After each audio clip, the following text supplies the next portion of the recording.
जय जय निताई गौर प्रेमानंदे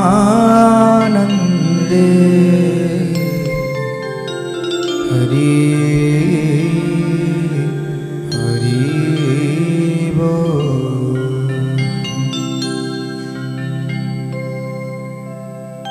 गुरवे गौरचन्द्राय राधिकायै तदालये कृष्णाय कृष्ण भक्ताय तद्भक्ताय नमः नमः।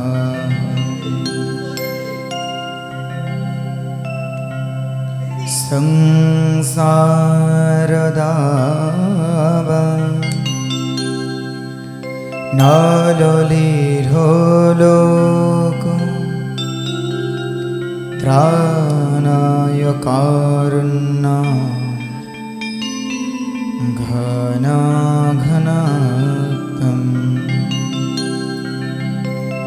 प्राप्तस्य कल्याण गुणार्णवस्य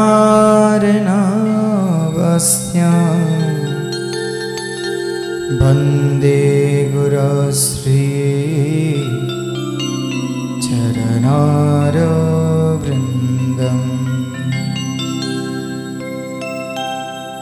वन्दे श्रीकृष्ण चैतन्य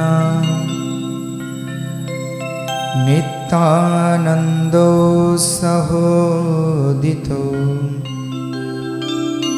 गौरदाये पुष्पवन्तो चित्रौषधो तमानदो सच्चिदानन्दरूपाय विशदपत्यादिहेतवे तापत्रय विनाशाय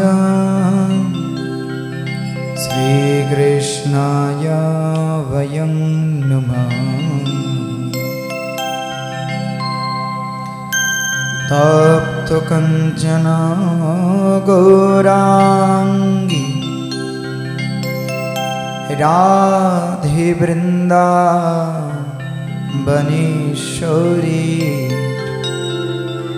वृषभानो सुते देवी प्रणमामि हरिप्रिये। नमस्ते कालसत्ताय जगन्नाथसुताय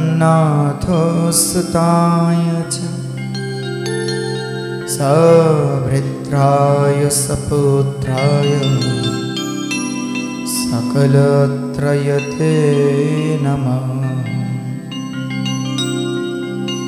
जय रूपे सनातन भट्टो रघुनाथ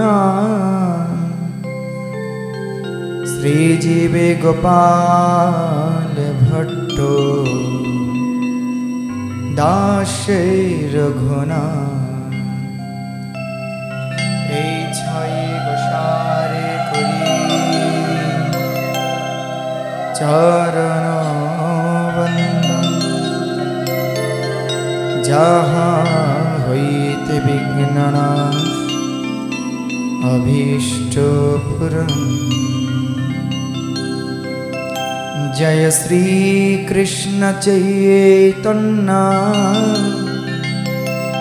प्रभु नित्यानंद श्री अद्वैत गदाधर श्रीवासदि गौर भक्तो वृंद। हरे कृष्णा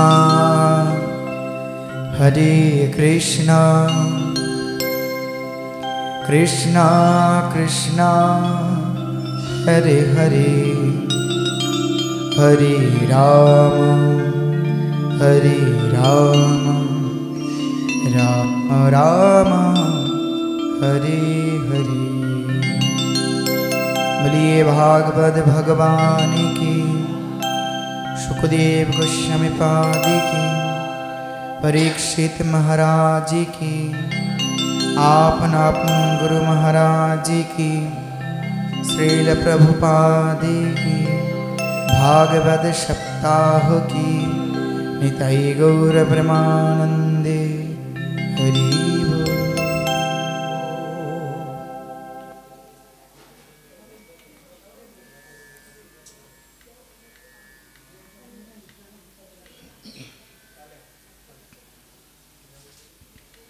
सर्वाग्रे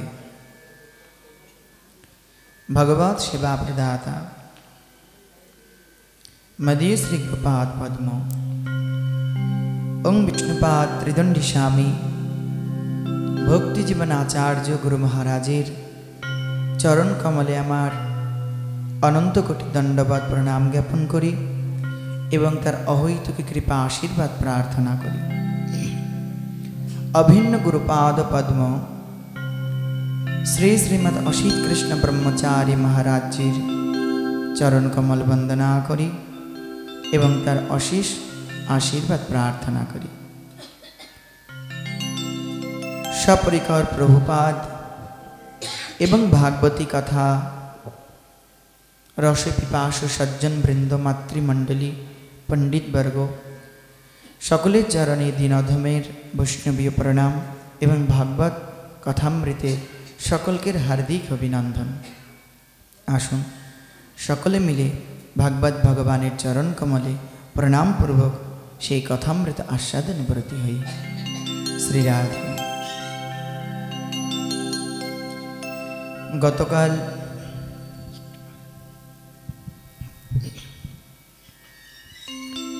नंदनंदन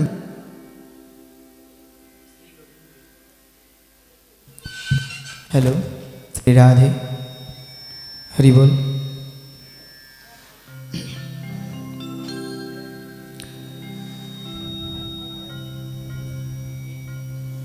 श्री राधे।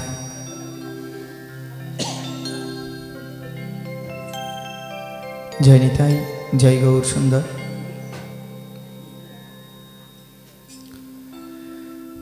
गतकाल आमरा ब्रजेंद्र नंदन भगवान श्री गोविंद मथुरा थेके द्वारका मथुरा थेके भगवान नंद गोकुले एसेछेन। नंदालये महा आनंद। नंदालये सकलेर हृदये दिव्य आनंद खेला करছে। सुखदेव मुनि এই আনন্দকে প্রকাশ করতে গিয়ে বলেছেন, নন্তাত্মা যোৎপন্নে জাতালাদো মহামনা আহুয়ো বিপ্রা वेदज्ञं स्नातः शुचिरलंकृतः।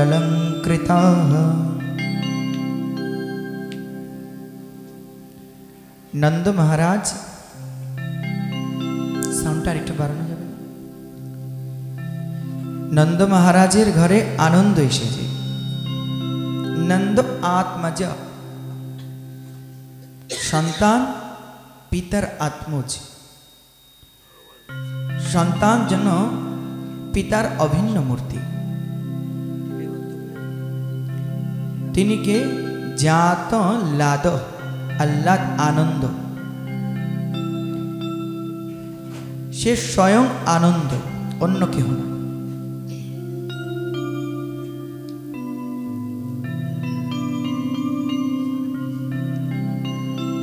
और सेई नंदनंदन भगवान के आनंद घन मूर्ति के पे आहूय विप्राण বিপ্রগণকে, ব্রাহ্মণগণকে আহ্বান করেছেন। সাধারণ কোনো ব্রাহ্মণ নয়। কেমন ব্রাহ্মণ? বেদ জ্ঞান, যারা বেদ জ্ঞান সম্পন্ন এই প্রকার, যে এক বেদ জানে তাকে এক বেদী বলা হয়, যে দু বেদ জানে দ্বিবেদী, যে তিন বেদ জানে তাকে ত্রিবেদী, এবং যে চার বেদ জানে তাকে চতুর্বেদী বলা হয়। ভক্ত, এক বেদ যারা জানেন তাদেরকে উপাধ্যায় বলা হয়। উপাধ্যায় যাদের টাইটেল তারা হলেন এক বেদী, আর তারপর থেকে দ্বিবেদী, ত্রিবেদী, চতুর্বেদী। সাধারণ কোনো ব্রাহ্মণকে ডাকেননি, বেদ জ্ঞান আহ্বান করেছেন যারা বেদ জ্ঞান সম্পন্ন, বিদ্যৎবর্গ, জ্ঞানী, তাদেরকে আহ্বান করেছেন। কেন না, দেখো আমার ঘরে তো লালা এসেছে, লালাকে এসে তোমরা সকলে আশীর্বাদ করো, আর সকলে মিলে স্বস্তি বাচন দ্বারা এবং তার যাতে কল্যাণ হয় সেই মাঙ্গলিক ক্রিয়া সম্পন্ন করো।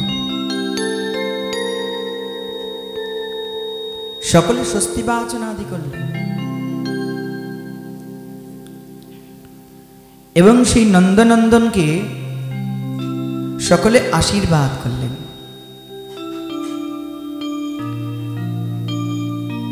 ভক্ত, যদি প্রশ্ন করা যায়,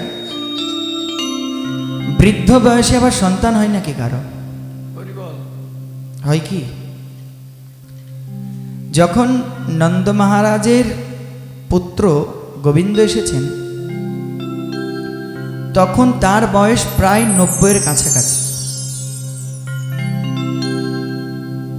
কারো কি সন্তান হওয়া সম্ভব কি তখন? সম্ভব না। তো নন্দ মহারাজের ঘরে কি করে এলো?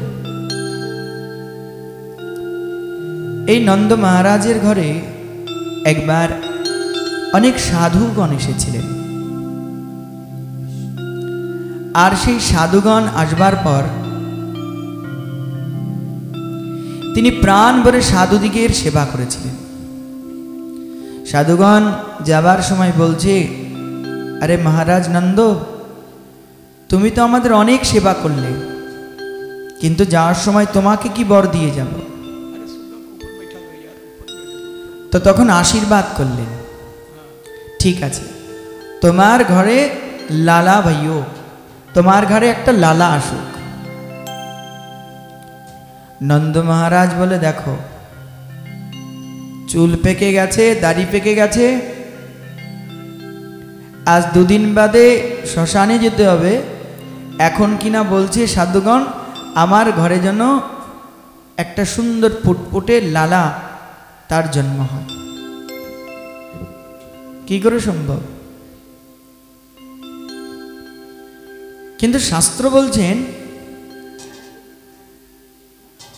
যদি কোনো সাধু সন্তের দৃষ্টি পড়ে যায়, যদি কোনো মহতের বাক্য কারো প্রতি লিপ্ত হয়ে যায়, তো জানবে সেই মহতের বাক্যকে পালন করবার জন্য স্বয়ং ভগবান বদ্ধপরিকর হয়ে যান। হরি বল, হরি বল। আশীর্বাদ তো দিয়ে দিয়েছেন, কি করে জন্ম নেবে? স্বয়ং ভগবান এলেন। ভক্ত, এ নন্দ মহারাজ, যশোমতী মা চিরন্তন নিত্যকালের পিতা এবং নিত্যকালের মাতা।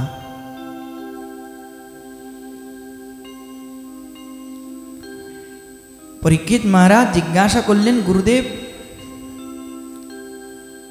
এই নন্দ মহারাজ যশোমতী মা এমন কি সুকৃতি করেছিলেন যে স্বয়ং ভগবানকে লাভ করলেন?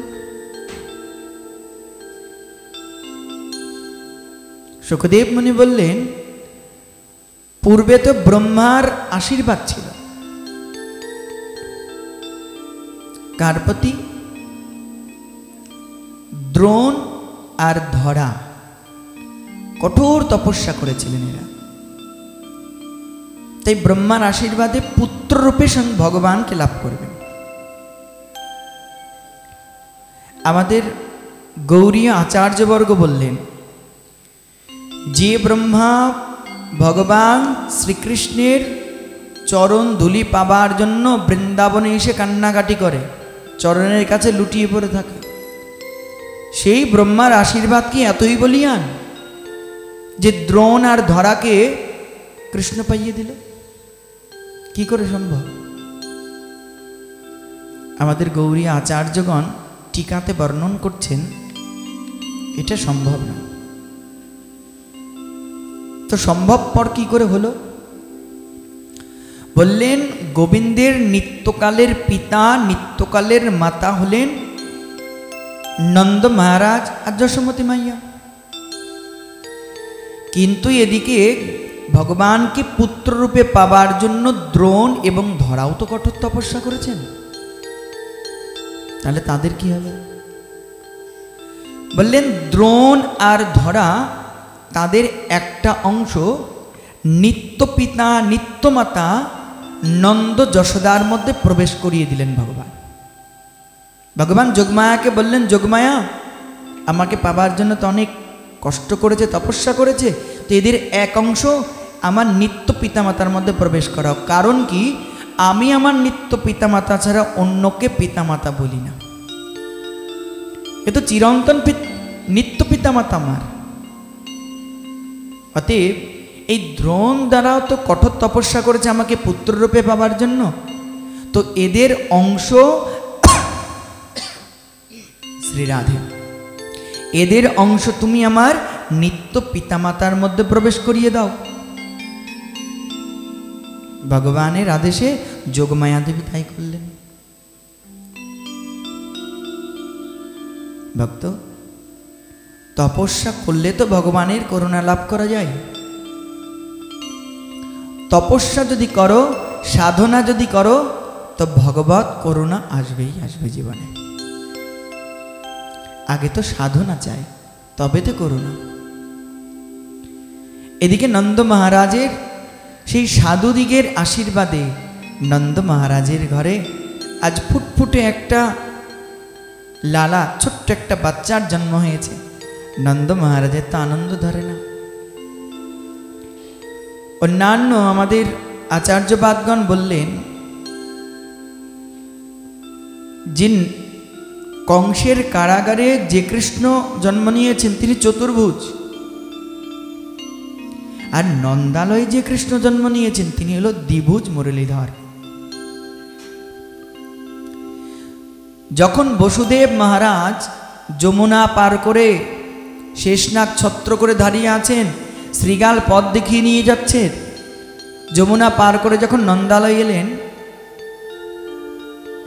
তখন ওই চতুর্ভুজ কৃষ্ণকে দ্বিভুজ তো হলেন, ওই দ্বিভুজকে রেখে গেলেন কোথায়? এই দ্বিভুজ মুরলীধর শ্যামসুন্দরের কাছে। কি হলো? এই চতুর্ভুজ রূপে যে কংসের কারাগারে হয়ে তিনি দ্বিভুজ হয়েছেন, সেই দ্বিভুজ কৃষ্ণ আর নন্দ মহারাজের ঘরে যে বৃন্দাবন বিহারী আবির্ভূত হয়েছেন, এই বৃন্দাবন বিহারী কৃষ্ণ, এই বিহারী কৃষ্ণের মধ্যে চতুর্ভুজ কৃষ্ণ প্রবেশ করে গেলেন। প্রসব যন্ত্রণা খুব বেদনাদায়ক হয় না? এ তো মায়েরাই জানেন। প্রসব যন্ত্রণায় খুব চটপট করে কাতর হয়ে পড়েছিলেন মা। তাই যশোমতী মা বুঝতে পারেননি কি জন্ম, ছেলে নাকি মেয়ে, একটা নাকি দুটো। আচার্যপাদগণ বললেন আরো একটি কন্যার জন্ম হয়েছিলেন, যিনি হলেন যোগমায়া, যিনি এই বিশ্ব সংসারে অষ্টভুজা দেবী, দশভুজা দেবী রূপে তিনি পূজিত হন। ভক্ত, আর কংসর কারাগারে যখন বসুদেব মহারাজ ফিরে এলেন, এই দেবীকে যোগমায়াকেই নিয়ে এলেন। আর কংস তাকে ধরল, তাকে অষ্টম গর্ভ জেনে মারতে গেল, উপরে উঠল, দৈববাণী করল, বলে তোমাকে যে মারবে সে অন্যত্র পালিত হচ্ছে,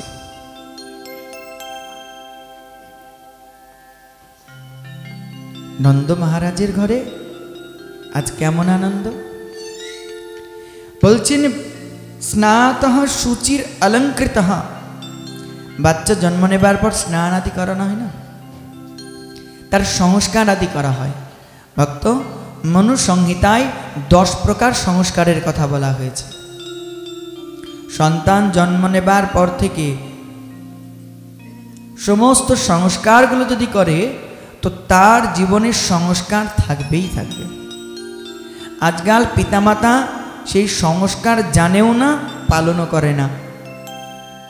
তারা মনে করে শুধু অনেক ভালো ভালো খাওয়ালে আর ভালো স্কুলে কলেজে ভর্তি করলেই বুঝি ভালো হয় না। জীবনের প্রথম থেকে যদি সংস্কার না হয় তো জানবে তার জীবন কখনো সংস্কৃত হতে পারে না। সংস্কৃত মানে অলঙ্কৃত হওয়া, আধ্যাত্মিক জ্ঞানে অলঙ্কৃত হওয়া। ভক্তগণ, তাই প্রত্যেকের উচিত সন্তান জন্ম নেবার পর জাতকরণ, পুংসবন, নামকরণ, অন্নপ্রাশন, নামকরণ আদি সমস্ত সংস্কার পালন করা। তবে জানবে সেই সংস্কার যদি সে বাল্যকাল থেকে পায় তো পিতামাতাকে কখনো অবমাননা করবে না। নন্দ মহারাজ পুত্রের সমস্ত সংস্কার করলেন এবং সংস্কার করে পঞ্চগব্য দ্বারা স্নান করালেন। পঞ্চগব্য কি কি? গোমূত্র, গোময়, দুধ, ঘি, আরেকটি কি বলুন?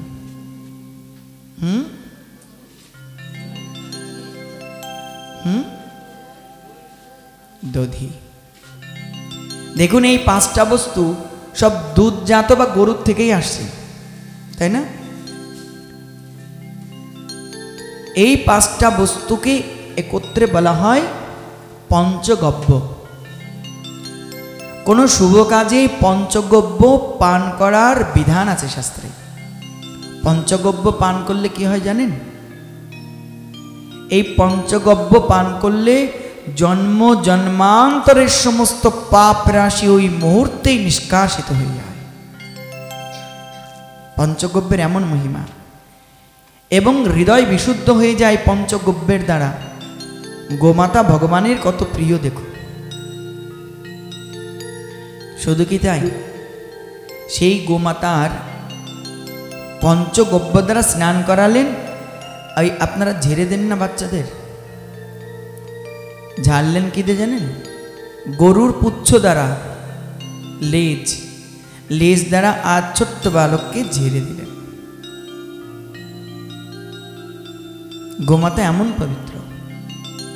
কিন্তু জানবেন, যেখানে গোমাতার চোখে জল পড়ে, যে মাটিতে গোমাতার রক্ত পড়ে, সে মাটির কখনোই কল্যাণ হতে পারে না।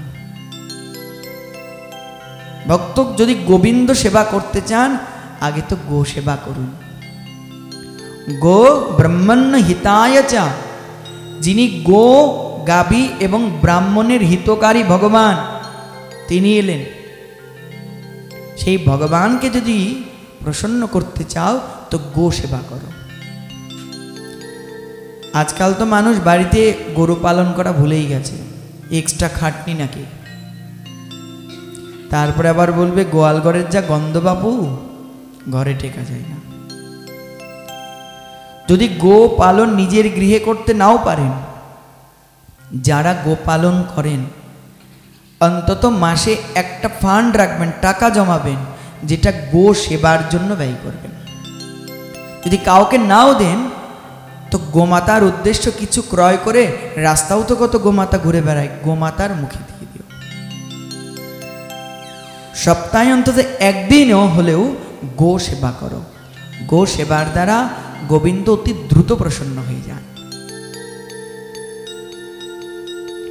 বৃন্দাবন বিহারী এলেন, গোবিন্দ এলেন, আর এই সংবাদ জেনে গেছে কারা? নাচাতে কারা আসে? কদিন বাদে আসে? सब जेने गेছে। हाथे ताली দিয়ে বলবে আরে দে দো বাধাই। শোনো সবাই আজ নন্দ গোকুলে এসেছে। হে নন্দ মহারাজ, আরে শুনলাম তোমার নাকি লালা হয়েছে। আচ্ছা বাধাইও বাধাইও। তো লালা তো হয়েছে, তো আমাদেরকে দাও। ভক্ত নন্দ মহারাজ কিপটে না। নন্দ মহারাজ 2 লক্ষ শ্রী রাধে নন্দ মহারাজ 2 লক্ষ গাভী দান করে দিয়েছেন এবং শাড়ি গয়না উপঢৌকন আদি তো দান করেই চলেছেন। আমাদের নন্দ বাবা কি দান করবে? আচ্ছা, लाला के जन्म सुनी आई यशोदा मैया दीदे बधाई। लाला के जन्म सुनी आई यशोदा मैया। लाला के जन्म सुनी आई यशोदा मैया दीदे बधाई। दीदे बधाई मैया दे दे बधाई। दे बधाई मैया दे बधाई। दे बधाई मैया दे बधाई। दे बधाई ढोलों के साउंड को कमाएं। दे बधाई। लाला के जन्म सुनी आई यशोदा मैया दे बधाई। लाला के जन्म सुनी आई यशोदा मैया दे बधाई।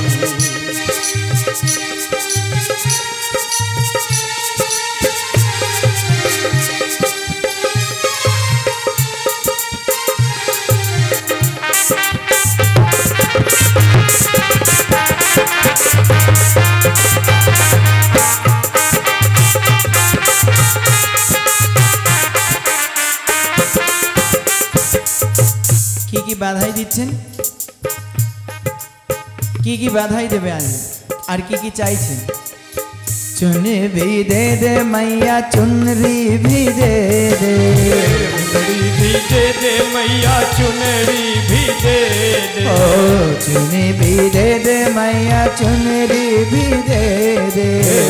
चुनरी भी दे मैया चुनरी भी दे। ओ लहंगा दे शेला यशोदा मैया दे बधाई। सबाई हाथे ताली। शहनाई यशोदा मैया दे बधाई। ओ लाला जन्म सुनी आई यशोदा मैया दे बधाई। ओ लाला की जन्म सुनी आई यशोदा मैया दे बधाई।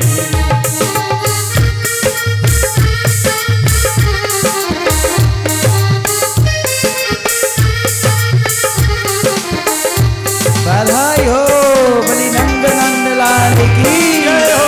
यशोदा दुलाल की जय हो।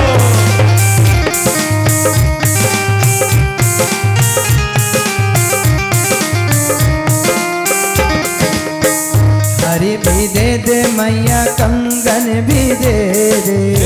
साड़ी भी दे मैया कंगन भी दे। हरी भी दे मैया कंगन भी दे। साड़ी भी दे मैया कंगन भी दे। ओ नथनी दे कराई यशोदा मैया दे बधाई। ओ नथुनी दे गढ़ाई यशोदा मैया दे बधाई। ओ नथनी दे कराई यशोदा मैया दे बधाई। ओ नथुनी दे गढ़ाई यशोदा मैया दे बधाई। लल्ला के जन्म सुनी आई यशोदा मैया दे बधाई। ओ लाला की जन्म सुनी आई यशोदा मैया दे बधाई।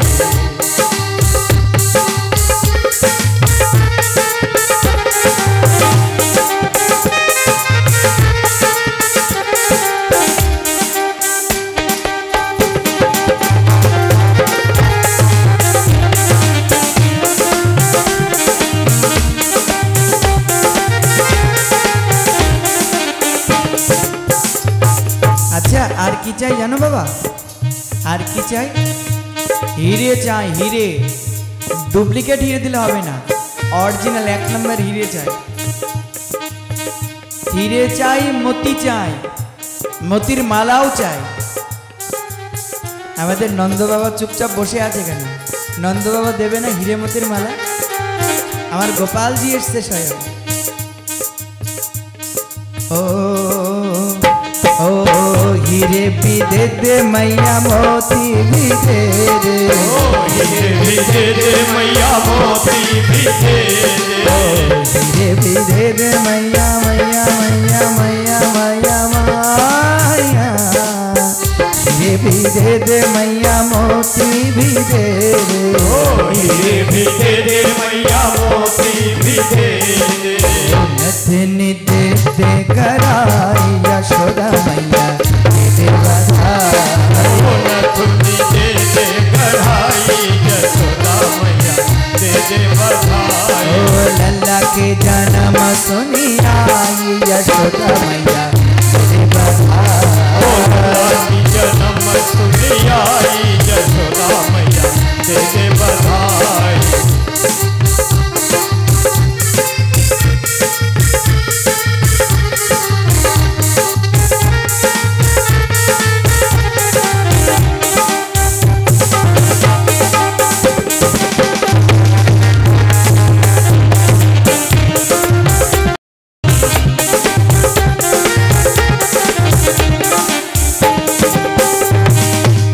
সব নিলে তো হবে না, আশীর্বাদ তো করতে হবে। আচ্ছা তারা কি আশীর্বাদ করলেন? আচ্ছা আমার লাড্ডু গোপালকে কি আশীর্বাদ করবে তোমরা?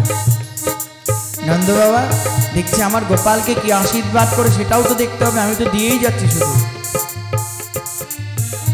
সবাই কি চায়? যে আমার গোপাল যেন বড় হয়, আমার সন্তান যেন অনেক আয়ু হয়।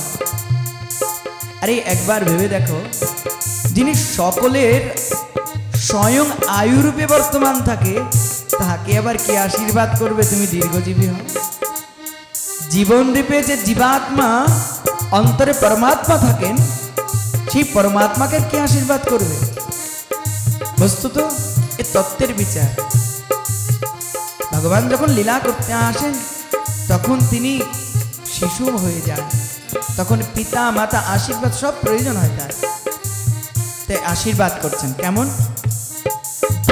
ও যুগে যুগ জিও তেরে বাকে বিহারি, जुग जुग जियो तेरे बाके बिहारी, ओ जुग जुग जियो तेरे तेरे,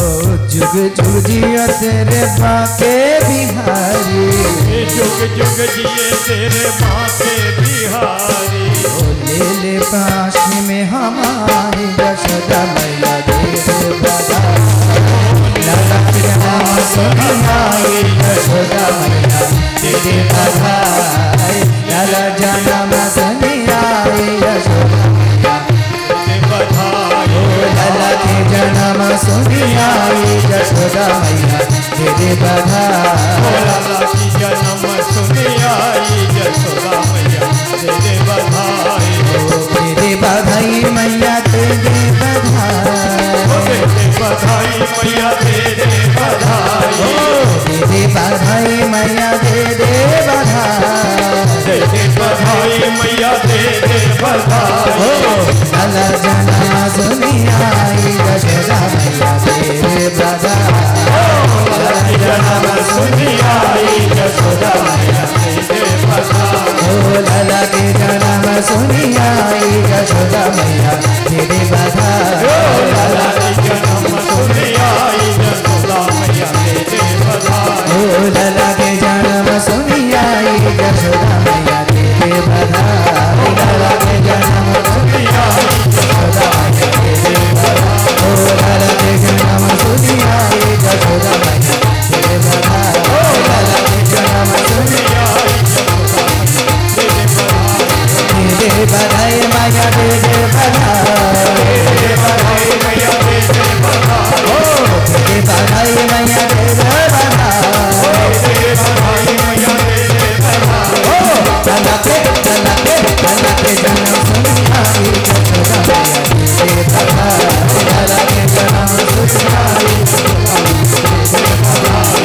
लाला के जन्म सुनी आई जशोदा मैया दे दे बधाई। लाला के जन्म सुनी आई जशोदा लाला के जन्म सुनी आई जशोदा लाला के जन्म सुनी आई तेरे को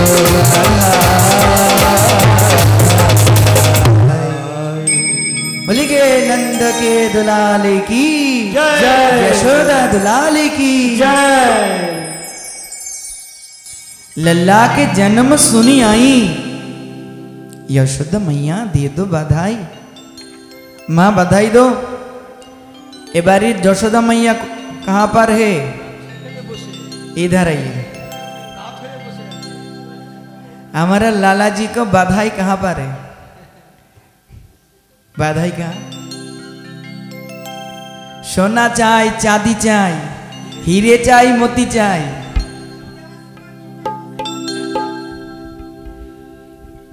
भक्तो আমার প্রভু তো ভাবগ্রাহী।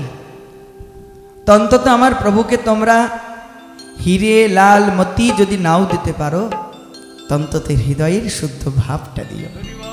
প্রেম সে বলো রাধে রাধে। राधे राधे। আরে নন্দ বাবা যা দিয়েছে ব্যাস এতেই প্রসন্ন শ্রী রাধে।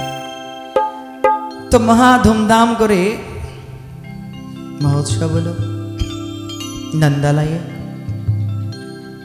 আর নন্দালয়ে লাইন পড়ে গেছে, কত শত দেবতাগণ আসছে গো মা,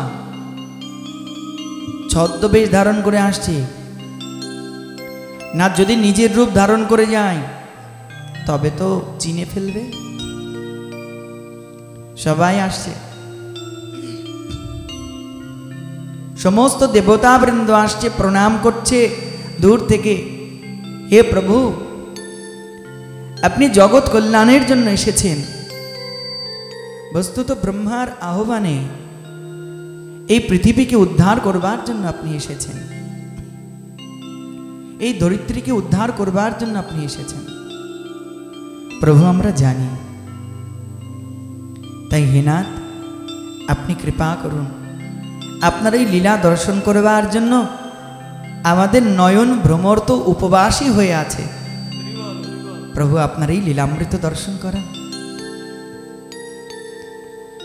প্রভু আজ নিজ আনন্দে নিজ ভৃত্যগণকে দেখে আশীর্বাদ করছেন, তোমাদের সকলের মনোবাসনা আমি পূর্ণ করব। অসুর দালন তো মুখ্য কারণ নয়, অসুর দলন কংসবধ গৌণ কারণ। মুখ্য কারণ কি জানো মা? অনুগ্রাহ ভক্তানাম মানসম দেহমাশ্রিতা অনুগ্রহায় ভক্তানাম। এই জগতে কত কোটি কোটি ভক্ত আছে না, ভক্ত তো ভগবানের কাছে শুধু তার লীলামৃত সুধামৃত পান করেই বেঁচে থাকে। তাই ভক্তের উপজীব্য ভগবত কথা একবার ভাবো, তোমরা কত দূর দূর থেকে ছুটে এসেছো, না জানি কত কাজ ফেলে রেখে ছুটে এসেছো। কেন? প্রভুর কথার আকর্ষণে। ভক্তের জীবনী হলো ভগবত কথা, আর সেই কথা পান করবার জন্য ভক্ত উদ্গ্রীব থাকে। আর ভগবান এহানো লীলা প্রকাশ করেন যেন প্রভু চলে যান এই জগতে লীলা করে, কিন্তু প্রভুর কথামৃত এই জগতে সাধুগণকে জীবন দান করে প্রভুর কথামৃত। দেখো গোবিন্দ কবে পুতনাবধ করে চলে গেছেন, আজও প্রভুর এই পুতনাবধ লীলা শ্রবণ করলে ভক্তের হৃদয় আনন্দ আপ্লুত হয়। আমার প্রভু কত কৃপা পরায়ণ। ছোট্ট বাল গোপাল, 6 দিন মাত্র বয়স, কংস আদেশ দিল, পুতনা যাও, যত পুত আছে সমস্ত পুতগণকে মারো। পুত মানে পুত্র, পুত মানে কি? পুতনা। পুতনা মানে যে পুত্রঘাতী, যে পুতঘাতী। পুতনা পুত মানে পবিত্র, না মানে না। পুতনা মানে যে অপবিত্র, যে পবিত্র নয়। পুতনা কারো নাম নয় গো মা, ওটা একটা উপাধি। মুখ্যমন্ত্রী কি কারো নাম? প্রধানমন্ত্রী কি কারো নাম? একটা আসনের নাম। ওই আসন বা ওই গদিতে যে বসবে তিনি মুখ্যমন্ত্রী, তিনি প্রধানমন্ত্রী। ঠিক সেই প্রকার পুতনা কারো নাম নয়। এক প্রকার রক্ত পিপাসু রাক্ষসীগণকে বলা হয় পুতনা, যারা বালক বালিকাদের রক্ত পান করে। কংস তো জেনে গেছে যে আমার প্রাণ হন্তারক কোথাও না কোথাও লুকিয়ে আছে। পুতনাকে পাঠালে, পুতনা 6-7 দিনের যত বাচ্চা আছে সবগুলোকে তুলে নিয়ে এসো, সবগুলোকে মারো। পুতনা বললেন জো আজ্ঞা। পুতনা বেরিয়ে পড়েছে। আর পুতনা প্রথমেই এসেছে নন্দ গোকুলে। আর নন্দ গোকুলে এসেই দেখছে সবার মুখে গান শুনছে, কীর্তন শ্রবণ করছে। लल्ला के जन्म सुनी आई यशोदा मैया दे दो बधाई। अरे लल्ला के जन्म तार माने এই নন্দ গোকুলে কারো তো কোনো পুত হয়েছে, সন্তান হয়েছে, সেই পুতটাকে মারবো এটাই আমার ব্রত। পুতনা দেখছে, দেখো আমি তো বিশ্ব সুন্দরী। কেমন সুন্দরী? আসল সৌন্দর্যটা নয়, পরেই শুনবো। সেজেছে কেমন দেখো, সুন্দর পট্ট বসন পরেছে, পাটের বসন, মাথায় আবার ফুল গুজেছে, 2 কানে কুণ্ডল পরেছে, দীপ্তমান কুণ্ডল, আর মুখে অনাবিল হাসি, খিলখিল করে হাসছে, যেন নয়ন কটাক্ষের দ্বারা সব যুবকের প্রাণকে মনকে হরণ করছে। ভক্ত, এই জগতে যেটা ডুপ্লিকেট হয় না সেটা একটু বেশি ঝকমক করে, আসল জিনিস অত ঝকমক করে না। আর এই জগতের মানুষ ওই ঝকমকে দিয়ে সেখানে দৌড়ায় আর পরে গিয়ে ঠকে যায়। বেশি বাইরের ঝকমকি নিতে যেও না, তাহলে বিপদে পড়ে যাবে। ভেতরটা চকচক করছে কিনা আগে দেখো, তবে গায়ের রং চাপা হোক না কেন তাকে বরণ করে নাও গৃহে। তোমার গৃহ সংসারী মেয়ে যদি আসে সংসার করতে পারবে। পুতনা এমন সাজা সেজেছে, না জানি কোন বিউটি পার্লার থেকে সেজে এসেছে। এমন মেকআপ করেছে যে পুতনার আসল যে মূর্তি সেটা ভুলেই গেছে সব। এমন সেজে নন্দগোকুলে পায়ে নূপুর পরে ঝুমঝুম ঝুমঝুম ঝুমঝুম করতে করতে চলেছে। যখন সবাই ঝুমঝুম করতে করতে যাচ্ছে, সবাই ভাবছে দেখো এ কোন অপ্সরা এসেছে স্বর্গ থেকে। সবাই তাকিয়ে আছে, নাকি কোনো দেবী এসেছেন, কোনো দেবতার স্ত্রী? এ তো স্বয়ং নারায়ণের পত্নী লক্ষ্মী মহারানী নয় তো, শিব ঘরণী পার্বতী নয় তো, ইন্দ্র ঘরণী ইন্দ্রাণী নয় তো। সবাই ভাবছে, কারণ নন্দগোকুলে এত সুন্দর গোয়ালিনী তো নেই। সবাই তাকিয়ে দেখছে। আর নন্দগোকুলে তো নন্দলালা আসাতেই সমস্ত দেবতা দেবীদের আনাগোনা তো পড়েই গেছে। তো সবাই জানে কোনো দিব্য দিব্য রমণী এসেছেন। পুতনা নন্দালয় উপস্থিত হয়েছে। নন্দালয় উপস্থিত হয়ে যেই না গেছে, নন্দ মহারানী ভাবছে দেখো এই এত সুন্দর, এত সুন্দর, কি অপ্সরা। আচ্ছা, আরে যশোমতী মাইয়া, শুনলাম তোমার ঘরে নাকি লালা এসেছে। বাচ্চাদেরকে লালা বলে। যশোমতী মা তো অবাক তার রূপে, বলে হ্যাঁ সত্য, কোথায় তোমার লালাকে দাও, লালাকে দেখাও। বলে লালা তো ঘরে। মা লালাকে দেখানোর জন্য পুতনাকে ঘরে নিয়ে এসছেন। আর পুতনা ঘরে গিয়ে দেখে ছোট্ট একটা শিশু শুয়ে আছে। আর আমার গোবিন্দ দেখছে, যেই না পুতনা প্রবেশ করেছে অমনি আমার গোবিন্দ দুটো চোখ বন্ধ করে নিয়েছে। আচার্যগণ বললে, কেন গোবিন্দ? নন্দনন্দন চোখটা বন্ধ করলে কেন তুমি? আমার গোবিন্দ বলছে, দেখো আমার এক নাম অন্তর্যামী, মুখে কি বলুক না বলুক, অন্তরে কি চলছে, অন্তরে কি বলছে সেটা আমি আগে জেনে যাই। তো পুতনা মুখে অনেক বাহবা সুন্দর কথা বলে ঢুকেছে, মনে তো কালকুট বিষ নিয়ে এসছে। পুতনা আসবার আগে নিজের স্তনে কালকুট বিষ লাগিয়ে এসেছে, যাতে সেই লালাকে, নন্দলালাকে বিষ খাইয়ে মারা যায়। এই সেই রত্নমালা।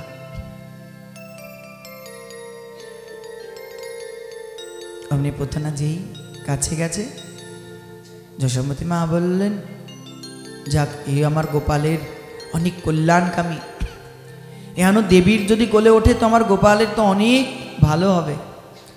গোপালকে কোলে তুলে নিয়েছে। কোলে তুলে নিয়ে আজ গোপালকে মারবে, স্তনটা নিয়ে গোপালের মুখে দিয়েছে। গোপাল ভাবছে, দেখো জন্ম নেবার পর থেকে মায়ের স্তনে পান করেছি, আর নেক্সট যে স্তন দিল পুতনা তুমি, তাহলে তুমি আমার মাসি। তো মাসি তুমি আমাকে দুধ খাওয়াতে এসছো, আচ্ছা, কিন্তু মাসি তো অনেক অনেক তোমাকে স্বাগতম, কিন্তু মাসি দুঃখের বিষয় এই, তুমি দুধে আবার কালকুট বিষও মিশিয়ে নিচ্ছো। ঠিক আছে, তবু তুমি আমায় দিচ্ছ তো। আমার গোবিন্দ কি করলেন? স্তন মুখে নিলেন। স্তন মুখে নিয়ে আজ প্রভু গ্রহণ করতে লাগলেন। পুতনা ভাবছে এই যাবে প্রাণ। গোবিন্দ আমার মনে প্রাণে একদম স্তনকে পান করছেন। পুতনা বলছে, আরে এই কালকুট বিষ এমন ভয়ঙ্কর যে জিহ্বায় লাগার সাথে সাথে সমস্ত রক্তে প্রবাহিত হয়ে যায়, সাথে সাথে মৃত্যু হয়। আরে এতক্ষণ ধরে আমার স্তন পান করছে, তবু এর কেন মৃত্যু হচ্ছে না? আচ্ছা, গোবিন্দ বলছে, হ্যাঁ মাসি, এবার তোমায় কৃপা করার সময় এসে গেছে। গোবিন্দ আমার স্তন পান করবার সাথে সাথে পুতনার প্রাণকে পান করতে শুরু করে দিয়েছে। হৃদয় বায়ু শূন্য হয়ে যাচ্ছে, আর শ্বাস প্রশ্বাস শূন্য হয়ে যাচ্ছে। পুতনা বলছে, আরে মুঞ্চা মুঞ্চা অলম, আরে মুঞ্চা ছাড় ছাড়, আরে ছাড়, অনেক হয়েছে, অলম আন্না আন্না, ছাড় আমায়। আমার গোবিন্দ বলছে, দেখো এ সংসারে অতি সহজে আমি কাউকে ধরি না, যদি কাউকে ধরি সহজে তো তাকে ছাড়ি না, তাকে কৃপা করেই আমি ছাড়ি। ও মাসি, তোমাকে কৃপা না করেই তোমাকে ছেড়ে দেবো ভাবলে কি করে তুমি? অমনি গোবিন্দ আমার প্রাণকে আকর্ষণ করতে লাগলেন, আর পুতনার আসল রূপ প্রকটিত হয়ে গেল। পুতনার আসল রূপ কেমন? বিশাল পর্বতের মতো তার দেহ, তার দুটো বড় বড় দাঁত আছে, দেখতে কিসের মতো জানো? লাঙলের ফলার মতো, এখান থেকে বেরিয়ে এখান থেকে বেঁকে আছে। এত সুন্দরী তার আসল রূপ দেখো। আর এই দুই নাসারন্ধ্র কেমন, যাদের শ্বাস প্রশ্বাস নেই, বড় সড়ো দুটো পর্বতের গুহার মতো। তার স্তন যুগল দেখে মনে হচ্ছে বড় বড় দুই টিলা, আর তার কেশরাশি কেমন পিঙ্গল বর্ণ। জঙ্ঘা দেশ যেন নদীর তটের মতো, আর তার বিশাল উদরটি যেন দেখে মনে হচ্ছে জল শূন্য হ্রদ। বিশাল পেটটা জল শূন্য একটা হ্রদ দেখে। পুতনার দেহ এই প্রকার ছুটতে ছুটতে গিয়ে 6 ক্রোশ ব্যাপী বিস্তার হয়ে পুতনার দেহ পড়ে গেল। 6 ক্রোশ। এহান পুতনা যে ছুটতে ছুটতে গিয়ে পড়ল, তখন গোবিন্দ আমার, তিনি তো পুতনার বুকের উপর অনাবিল আনন্দে খেলা করছেন। নন্দ বাবা, যশোমতী মা, সবার তো বুক ধরপর করছে। না জানি আমার বাল গোপালের কিছু হলো। মা গোপাল গোপাল বলে ছুটে চলেছে, মেরো লালা বলে ছুটে চলেছে। সকলে মই দিয়ে সেই পুতনার গায়ের উপর উঠল, আর গায়ের উপর উঠে দেখে অমনি দিব্য আনন্দে খেলা করছে আমার নন্দনন্দন। নন্দনন্দনকে নিয়ে আসা হলো, মা তাকে বুকে জড়িয়ে ধরলেন, চুম্বন করলেন, তাকে গোময় গোমূত্র আদি দ্বারা স্নান করালেন, স্বস্তি বা আচনা আদি করলেন, এবং মা রক্ষাবন্ধন করলেন তার অঙ্গে। এই প্রকারে মা যশোদা তার বাল গোপালকে তিনি বুকের মাঝে নিয়ে তাকে স্তন পান করিয়ে ঘুম পাড়িয়ে দিলেন। নন্দগোকুলে সবাই দেখছে, দেখো এত বড় দেহটা কি করি, এত বড় চিতা তো নেই। নন্দ মহারাজ বলে, টুকরো টুকরো করো দেহটাকে, দিয়ে পুড়িয়ে দাও। টুকরো টুকরো করে দেহটা অনেক কাঠ দিয়ে তার দেহটাকে পোড়ানো হলো।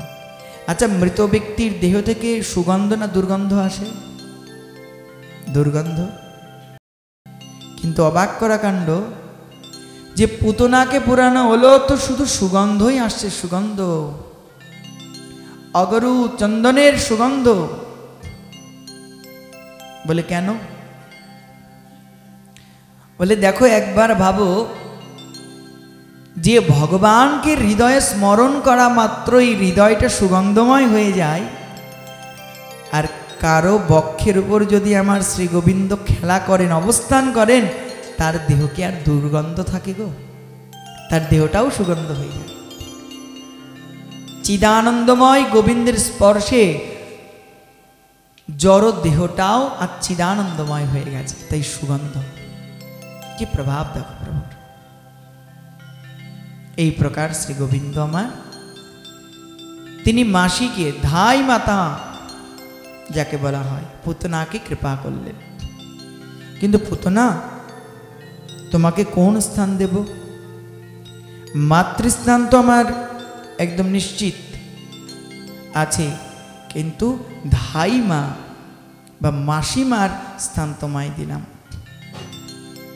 কম্বা দয়ালুম শরণম ব্রজে। এমন দয়াল দীনবন্ধু আর কে আছে?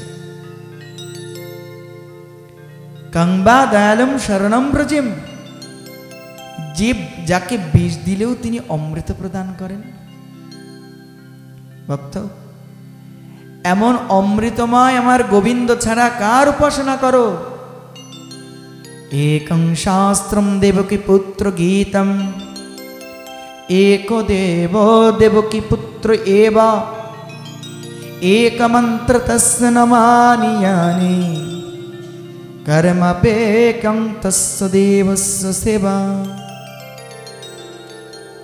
एक देव, একই দেব, আমার গৌর গোবিন্দ চরণ ভজন করো, জীবন ধন্য হয়ে যাবে তোমার।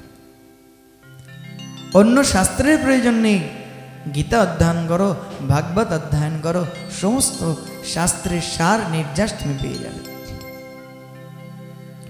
বলিয়ে বৃন্দাবন বিহারী লাল কি। নন্দনন্দনের বয়স তখন মাত্র 81 দিন। যখন 81 দিন তার বয়স, কংস পাঠালো, যাও শকটাসুর পুতনাকে পাঠালাম, পুতনার ডেথ সার্টিফিকেট লিখে পাঠিয়ে দিল মথুরায়, তুমি যাও, তুমি কি ওকে মারো আগে। গোবিন্দ আমার মায়ের স্তন পান করে শুয়ে আছে, ঘুমিয়ে আছে, পাশেই অনেক খেলনা আদি, পাশে শকট মানে যানবাহন বলে না, শকট গাড়ি, গরুর গাড়ি পাশে। অসুর রূপ ধারণ করে এসে শকটাসুর আছে আর ভাবছি এবার দাঁড়াও তোমায় মজা দেখাবো, তোমার গায়ের ওপর আমি ভেঙে পড়বো, আর আমি এত বড় গাড়ি, ছোট্ট বালক তুমি, তোমার গায়ের ওপর যদি ভেঙে পড়ি তোমার আর বাঁচার কোনো চান্স নেই। গোবিন্দ মনে মনে ভাবছে তুই আমার গায়ের পর কি ভেঙে পড়বি, আমি তোকে এমন এমন ট্রেনিং দেব, এমন ভাঙা ভাঙবো যে তুই টুকরো বিটুকরো হয়ে সোজা একদম কংসের বাড়ি গিয়ে উপস্থিত হবে। গোবিন্দ খেলার ছলে পা ওপরে তুলতে তুলতে ভগবান এমন এক লম্ফ প্রদান করেছেন, ভগবান তার চরণ স্পর্শ করা মাত্রই সেই শকট, সেই গাড়ি ঊর্ধ্ব আকাশে গিয়ে একদম বোম বাস্টার মতো বাস্ট হয়ে চতুর্দিকে ছিটিয়ে ছিটিয়ে পড়ে গেল। এদিকে কংস দেখে, আরে ভাই যারে পাঠাই তাকে আর মুখ দেখতে পাই না, এবার থেকে একটা ফটো তুলে রেখে দেব, যাকে পাঠাই সেই তো ফটো হয়ে চলে আসে। তৃণাবর্ত তুমি পারবে মারতে? গোবিন্দ তখন একটু বড় হয়েছে, বয়স 1 বৎসর। বলে মহারাজ একবার আদেশ করুন না, আমি তৃণাবর্ত, আমার এমন শক্তি এমন সামর্থ্য, ওই বালক কি করবে? তো ঠিক আছে যাও। তৃণাবর্ত অজস্র ধুলি রাশি হয়ে ঘুরতে ঘুরতে ঘুরতে নন্দগোকুলে গেছে। মা যশোদা গোপালকে করে করে দুধ পান করাচ্ছিলেন। মা দেখছে আমার গোপাল হঠাৎ তো ভারী হয়ে যাচ্ছে কেন? আরে রে গোপাল তো পাষাণের মতো ভারী হয়ে যাচ্ছে, পাথরের মতো। মা রাখতে পারছেন না, গোপালকে মাটিতে নিচে রাখলেন। আচ্ছা গোপাল তো ঘুমিয়েও পড়েছে, থাক আমি ঘরের কাজটা সেরে আসি। মা যেই না গেছেন অমনি চোখের বলকে তৃণাবর্ত অসুর প্রবল ধূরি রূপ ধারণ করে এসে আমার গোবিন্দকে উড়িয়ে নিয়ে ঊর্ধ্ব আকাশে চলে গেছে। আর তৃণাবর্ত ভাবছে এবার তুই কি করে বাঁচবি? নন্দদুলাল বলছে ঠিক আছে, কে কাকে মারে এবার দেখা যাক। অমনি নন্দনন্দ আমার ওই তৃণাবর্তের কণ্ঠকে চেপে ধরেছে, আর যেই না কণ্ঠ চেপে ধরেছে আর তো শ্বাস প্রশ্বাস নিতে পারে না। ওরে ছাড়, ওরে ছাড়, ওরে ছাড়। বলে কৃপা না করে কি তোমায় আমি ছাড়ছি? অমনি তৃণাবর্তকে প্রভু শ্বাস শুদ্ধ করলেন, তৃণাবর্ত মাটিতে লুটিয়ে পড়ল, তার বুকের ওপর প্রভু। মা যশোদা খুঁজছে কোথায় আমার লালা, ঘরে বাইরে কোথাও পায় না। মা রোদন করছেন, এসে দেখে বাড়ির উঠানে বিশাল বড় এক অসুর পরে, তার গায়ের ওপর আমার ছোট্ট লালা। মা ছুটে গিয়ে নন্দ লালাকে যশোদা লালকে বুকে তুলে ধরলেন। একদিন কি হয়েছে, একদিন মা যশোদা গোপালকে খুব আদর করছেন, আদর করে স্তন পান করাচ্ছেন। দেখবে বাচ্চারা খেতে খেতে ঘুম পেয়ে যায়, তখন হাই তোলে। গোপাল এমনি হ করে হাই তুলেছে, আর যেই না হাই তুলেছে দেখে মুখের মধ্যে চন্দ্র, সূর্য, গ্রহ, নক্ষত্র, এর মধ্যে অনন্ত কোটি ব্রহ্মাণ্ড, তার মধ্যে আমরা যে ব্রহ্মাণ্ডে আছি এই ব্রহ্মাণ্ড, তার মধ্যে দেখছে উত্তরপ্রদেশ, তার মধ্যে দেখছে উত্তরপ্রদেশের মধ্যে বৃন্দাবন ধাম, তার মধ্যে দেখছে সেই গোকুল ধাম, সেই গোকুল ধামের মধ্যে দেখছে এই নন্দালয়, নন্দালয়ের মধ্যে দেখছে সেই যেখানে যশোমতী মা আছেন, নন্দ বাবা আছেন, সেখানে দেখছে যে মা গোপালকে দুগ্ধপান করছেন, দেখছেন সব দেখা যাচ্ছে গোপালের মুখের মধ্যে। সর্বনাশ, আমার গোপালের মধ্যে চন্দ্র, সূর্য, গ্রহ, নক্ষত্র, এমনকি যেখানে বসে আছে আমাকে সমেত দেখা যাচ্ছে। এ কি দেখা যাচ্ছে রে? এ তো অনেক কিছু, এ তো ঐশ্বর্য ভগবানের যা থাকে সেই সব দেখা যাচ্ছে। পরক্ষণে বলে না না, এ তো আমার বালগোপাল, হয়তো কোনো আমার চোখের ভ্রম। চোখটা বন্ধ করে আবার তাকিয়েছে, গিয়ে দেখে না কিছুই নেই। আচ্ছা, এ তো আমার নয়নের ভ্রম। অমনি গোবিন্দ আমার মনে মনে ভাবছে, দেখো মা যদি একবার ভেবে নেয় যে এটা আমার ঐশ্বর্য, মা যদি ভেবে নেয় তাহলে মায়ের আদর তো পাবো না। ওই জন্য ঐশ্বর্যকে তিরোহিত করে প্রভু আবার মাধুর্যে ফিরে এলেন। বলো রাধে রাধে।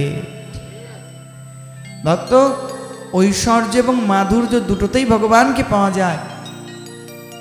ঐশ্বর্যতে প্রভুকে একটু দূরে দূরে পাওয়া যায়। ঐশ্বর্যতে শুধু প্রণাম করা, তাকে ভালো মন্দ খাওয়ানো, তার প্রসাদ পাওয়া, তিনি রাজ সিংহাসনে বসবে, আমি তার চরণে থাকব। আর মাধুর্যতে তুমি রাজ সিংহাসনে বসো কিংবা নাই বা বসো, আমি বসে থাকবো, আর তুমি আর পায়ের কাছে বসলেও বসবে। মাধুর্য। ঐশ্বর্য প্রেমের থেকে মাধুর্যের প্রেমের আকর্ষণটা বেশি বলবান। ভক্ত, এই প্রকার ভগবান লীলা করে চলেছেন। কিন্তু এতদিন তো সবাই নন্দনন্দন, যশোদানন্দন বলেই ডাকতেন, কিন্তু বস্তুত নামকরণের দরকার আছে। কি নাম করা হবে? অহম হিরহিণী পুত্র রামায়ণ সুহৃদরে গুণই আখ্যাস্যতে রাম ইতি বলাধিকাদ বলা বিদুঃ। যদুকুলের পুরোহিত গর্গ আচার্য বসুদেব মহারাজ বললেন, যান, আমার ছেলে দুটো নন্দ গোকুলের নন্দ মহারাজের বাড়িতে আছে, তার একটু নামকরণ করে আসেন। নামকরণ করতে এলেন নন্দালয়ে। বলে, নন্দ মহারাজ, করতে পারি, ঘর চাই, সবার সামনে করতে পারবো না। বলে, কেন? সবার সামনে যদি করি, কংস যদি জানতে যায় তো জীবন যাবে। তো কি করলেন?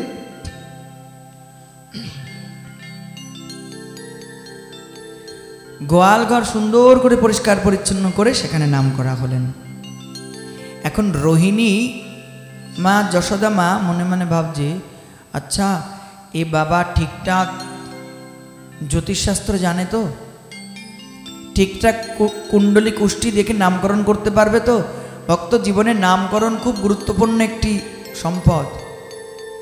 জীবনে নামকরণ যদি প্রথমে ঠিকঠাক না হয় তো জীবনটা বেঠিক পথেই চলে যায়। যার কারণে সন্তানের নাম করবার পূর্বে আগে জেনে নেবেন কোন নামের দ্বারা তার জীবন অতিবাহিত করলে তার মঙ্গল হবে। আজকাল তো আবার নামও পাল্টে গেছে, মন্টু, ভন্টু, কন্টু, কত কি নাম দেয়, কিন্তু ভগবত নাম দেয় না। যদি ভগবানের নামে নাম দাও তো আজামিলের মতো নারায়ণ নারায়ণ বলতে বলতে নারায়ণ ধাম পাবে। ভগবত নামে নাম দাও। চন্টু পন্টু কেলটু পিন্টু দিও না, ভগবত নামে দাও, কল্যাণ হবে তোমার। কারণ যে প্রকারেই ভগবত নাম উচ্চারণ করবা সেই প্রকারেই ভগবান তোমায় করুণা করবেন। বলো রাধে রাধে। এখন নন্দ মহারানী আর এদিকে রোহিণী, রোহিণী নন্দন বলরাম, আর নন্দনন্দন যশোদার নন্দনকে কৃষ্ণ, নামকরণ হয়নি এখনো। তো দুজন দেখছে ঠিকঠাক এ বাবা জ্যোতিষশাস্ত্র জানে কিনা আমরা জানবো। তো কি করব, তুমি আমার ছেলেটাকে কোলে নাও, আমি তোমার ছেলেটাকে কোলে নিই। রোহিণী দেবী কালো সোনাকে কোলে নিলেন, যশোদা দুলালকে, আর যশোদা দুলালকে রোহিণী, আর রোহিণী দুলালকে নিলেন যশোদা। নিয়ে এসেছে, সামনে বসেছে, বাবা নামকরণ করো। বাবা এবার ধ্যানে ডুবে গেলেন। ধ্যানে গিয়ে বলছে, অহং হি রোহিণী পুত্র রময়ং সুহৃদোর গুণৈ। এই যে রোহিণী পুত্র, যে নন্দ মহারাজের স্ত্রীর কোলে বসে আছে, রোহিণী পুত্র শোনো, তোমার নাম হবে বলরাম। তুমি সকলকে আনন্দ দেবে, তাই নাম হবে তোমার রাম। গায়ে অনেক বল ধরবে, তাই নাম হবে বলরাম। বলিয়ে বলরাম ভাইয়া কি। বল মানে শক্তি, রাম মানে ভক্তা, যিনি আধ্যাত্মিক প্রেম রসের ভক্ত, তিনিই বলরাম। আর এই যে योद नाम पृथक भावात् संकर्षणमुषस्तुते आसनवर्णस्त्रयो हास्य गृह्णतनो युगं तनु रो शुक्लरक्तस्तथा पीतम् इदनं कृष्णतांगत। আর এই যে রোহিণীর কোলে যে বসে আছে, এ কখনো শুক্লবর্ণ, কখনো রক্তবর্ণ, এবে কালিন্দিক কালো বর্ণ নিয়ে এসেছে, তাই এর নাম হবে কৃষ্ণ। বলে কৃষ্ণচন্দ্র ভগবান কি জয়। কৃষ্ণ নামে রাখে গর্গ ধ্যানেতে জানিয়া। এই প্রকারে বহু নাম হলো, জন্ম অনুসারে, কর্ম অনুসারে, লীলা অনুসারে নন্দনন্দন, রোহিণী নন্দন, অনেক নাম। গোপাল একটু বড় হয়ে গেছে, এই 3 বছর, 3.5 বছর, 4 বছরের মধ্যে বয়স। এখন গোপাল দেখছে আর ঘরে থাকতে ভালো লাগে না, বন্ধুদের একটা টিম বানিয়েছে, যে টিমটার নাম হলো ব্রজের চৌর অগ্রগণ্য কমিটি। যে কমিটির প্রধান হলেন নন্দদুলাল, ম্যানেজার হলেন রোহিণী দুলাল বলরাম, আর টিমে কে আছে? শ্রীদাম, সুদাম, দাম, বসুদাম, মধুমঙ্গল, সবাই হলেন সৈনিক। সৈনিকগণ আগে পাড়ায় পাড়ায়, নন্দ গোকুলের ঘরে ঘরে খোঁজ নিয়ে এসে পাড়ায় পাড়ায় ঘুরে দেখে কার বাড়িতে ভালো ননি, দধি দুগ্ধের গন্ধ বেরোচ্ছে। এসে ম্যানেজারকে বলে, ম্যানেজার আবার ওস্তাদকে, চোরের ওস্তাদ কৃষ্ণ কানাইয়াকে বলে, ভাই হ্যাঁ, ওই গোপীর বাড়ি তো খুব সুগন্ধ বেরোচ্ছে। সব কমিটি থেকে জানিয়ে গেল। আগে সারা দিন বসে মিটিং করা হয়, আজ কার বাড়ি পাকড়াও হবে, ব্যাস তার বাড়িতে গিয়ে এবার চলে যায়। গোবিন্দ কি করেন, বন্ধুগণকে নিয়ে দেখছে সব গোপ গোপীরা ব্যস্ত হয়ে আছে। গিয়ে গো দহন করবার, দুগ্ধ দহন করবার ঠিক আধা ঘন্টা 1 ঘন্টা আগে টুক করে গিয়ে বাছুরগুলো খুলে দিয়ে দেয়। আর যেই না বাছুর খুলে দেয়, বাছুর গিয়ে মায়ের কাছে গিয়ে দুধ পান করতে ছুটে যায়। আর সব গোপীরা ছুটে আসে, আরে আরে বাছুর ছুটে গেছে, বাছুর ছুটে গেছে। ছুটে যায়নি, ছুটিয়ে দিয়েছে একজন। আর এদিকে ঘরের মধ্যে গিয়ে সেই সুযোগে, ঘরে তো থাকে না, গোপীরা বেরিয়ে যায়, সেই সুযোগে গোপাল বলে, দাঁড়া বন্ধু তুই। তার ঘরে আরেকটা, আরেকটার ঘরে আরেকটা, আরেকটার ঘরে একটা, সবার মাথার উপর ওঠে চোরের প্রসিদ্ধ চোর কৃষ্ণ কানাইয়া। উঠে নিয়ে এবার সেই মুটকিগুলো পারে, পেরে নিয়ে নিজে আস্বাদন করে, কি সুস্বাদু। কাঁধ থেকে নাবে সবার মুখে বিলায়, নিজেরা তো নিচে বসে খায়, আর গাছের ডালে বসে আর একদল চোর বসে থাকে, যে এই চোর কোম্পানিরই সাগরিত বানর। তারা কিচির মিচির করে, দাও প্রভু আমায় দাও, আর প্রভু অধরামৃত গিয়ে তাদের মুখে দিয়ে দেয়। কি দিব্য লীলা দেখো। আর গরু বাছুর বেঁধে দিয়ে এসে সবাই ঘরে ঢুকে, আরে সর্বনাশ, ক্ষীর ননি মাখন কে এরকম লুটিপাটি করে দিয়ে গেল। দেখে নন্দলালা হিহি করতে করতে ঘর থেকে দৌড়ে পালিয়ে চলে যায়। এ কানাই দাঁড়া, কানাই দাঁড়া, দাঁড়া, তোর মাকে বলবো, দাঁড়া। ছুটে চলে যায় কানাই। আবার একদিন কি হয়েছে, গোকুলের সবাই মিলে মিটিং ডেকেছে, এই অত্যাচার আর মানব না, পারছি না, পাহারাদার রেখে দাও। এত চুরির উৎপাত করলে ভাল লাগে, তো পাহারাদার রেখে দিয়েছে। তো পাহারাদার এবার এসে, পাহারাদার এসেছেন। পাহারাদার কাকে রেখেছে? বলে নন্দ গোকুলে এক বুড়িমা আছে, যার কোনোই কাজ নিয়ে চুপচাপ বসে থাকার খাওয়া। আরে মা, তোমাকে সব খেতে পড়তে দেবো আমরা, তুমি শুধু বসে আমাদের এই ঘরে সব ননি মাখন থাকে, এর দরজায় বসে পাহারা দেবো। আরে একবার যদি নন্দলালাকে দেখে চিৎকার করবো, আমরা সব ছুটে আসবো। ঠিক আছে, বসে বসে যদি একটু ইনকাম হয়, খাওয়াও যায়, তো এমন চাকরি কে না করে। ঠিক আছে, করব। বসে আছে, খবর চলে গেল চোরদের রাজার কাছে।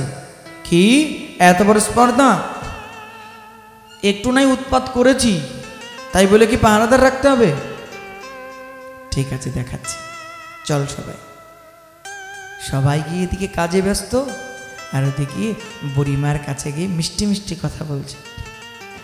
আমার গোবিন্দ খুব মিষ্টি মিষ্টি কথা বলতে পারে। গিয়ে বলছে, ও বুড়িমা, বুড়িমা। বলে, কি হয়েছে কানাই, তুই এখানে কেন এসেছিস? বাবা, তুমি জানো না কি হয়েছে? বলে, কি হয়েছে? বলে, জানো তো, সব ঘরে ঘরে চুরি হচ্ছে এখন। বলে, তাই? চুরিটা করছে কে? আমিও তো সেটা ভাবি, চুরিটা কে করে ভাই? চোর শোনাচ্ছে ধর্মের বাণী। আমিও তাই দেখতে এসছি। এ কানাই, তোর কথার মধ্যে কেমন যেন একটু একটু লাগছে। সবাই যে বলে তুই নাকি চুরি করি। তবা তবা, আরে মা, আমি আবার কবে চুরি করলাম? শোনো, এত বড় কথা বলবা না। আমার বাবার কম আছে নাকি যে আমার চুরি করে খেতে হবে? তাও তো ঠিক। আরে আমি বুড়ি মানুষ, যে যা বোঝাই তাই তো বুঝে নি, সরল প্রাণী। আর গোবিন্দ এবার কি করেছে, এদিকে বুড়িমাকে পটাচ্ছে আর পেছন দিয়ে সবাইকে পাস করছে, তোরা ভেতরে ঢোক। সবাই ভেতরে ঢুকে গেছে। আচ্ছা বুড়িমা, ঠিক আছে, সাবধানে দেখো, দেখো না চোর কিন্তু ঘরে না ঢোকে। বলে, ঠিক আছে, আমি দরজায় বসে আছি, ঢুকবে না। আমনি বুড়িমা তো বসে আছে সামনে তাকিয়ে, নন্দন নন্দন পেছন দিয়ে ভেতরে ঢুকে গেছে। সবাই গিয়ে দাঁড়িয়ে আছে, মটকি তো অনেক ওপরে। কাঁধে কাঁধ দিয়ে দিয়ে গোল বানিয়েছে, তার কাঁধে আর একজন উঠেছে, তার কাঁধে আর একজন, সবার মাঝে শিরোমণি উঠে গিয়ে সমস্ত ননি মাখন নাবিয়ে নিয়েছে। নাবিয়ে নিয়ে এসে সবার মুখে তুলে দিচ্ছে, গোবিন্দ নিজে খাচ্ছে। আমাদের আচার্যপাদগণ জিজ্ঞাসা করলেন, নাথ হে প্রভু, এই গোপীর ঘরে তো আরো কত সুস্বাদু খাবার ছিল, মোহন ভোগ ছিল, প্যারা ছিল, লাড্ডু ছিল, ঘিয়ে মাখানো রুটি ছিল।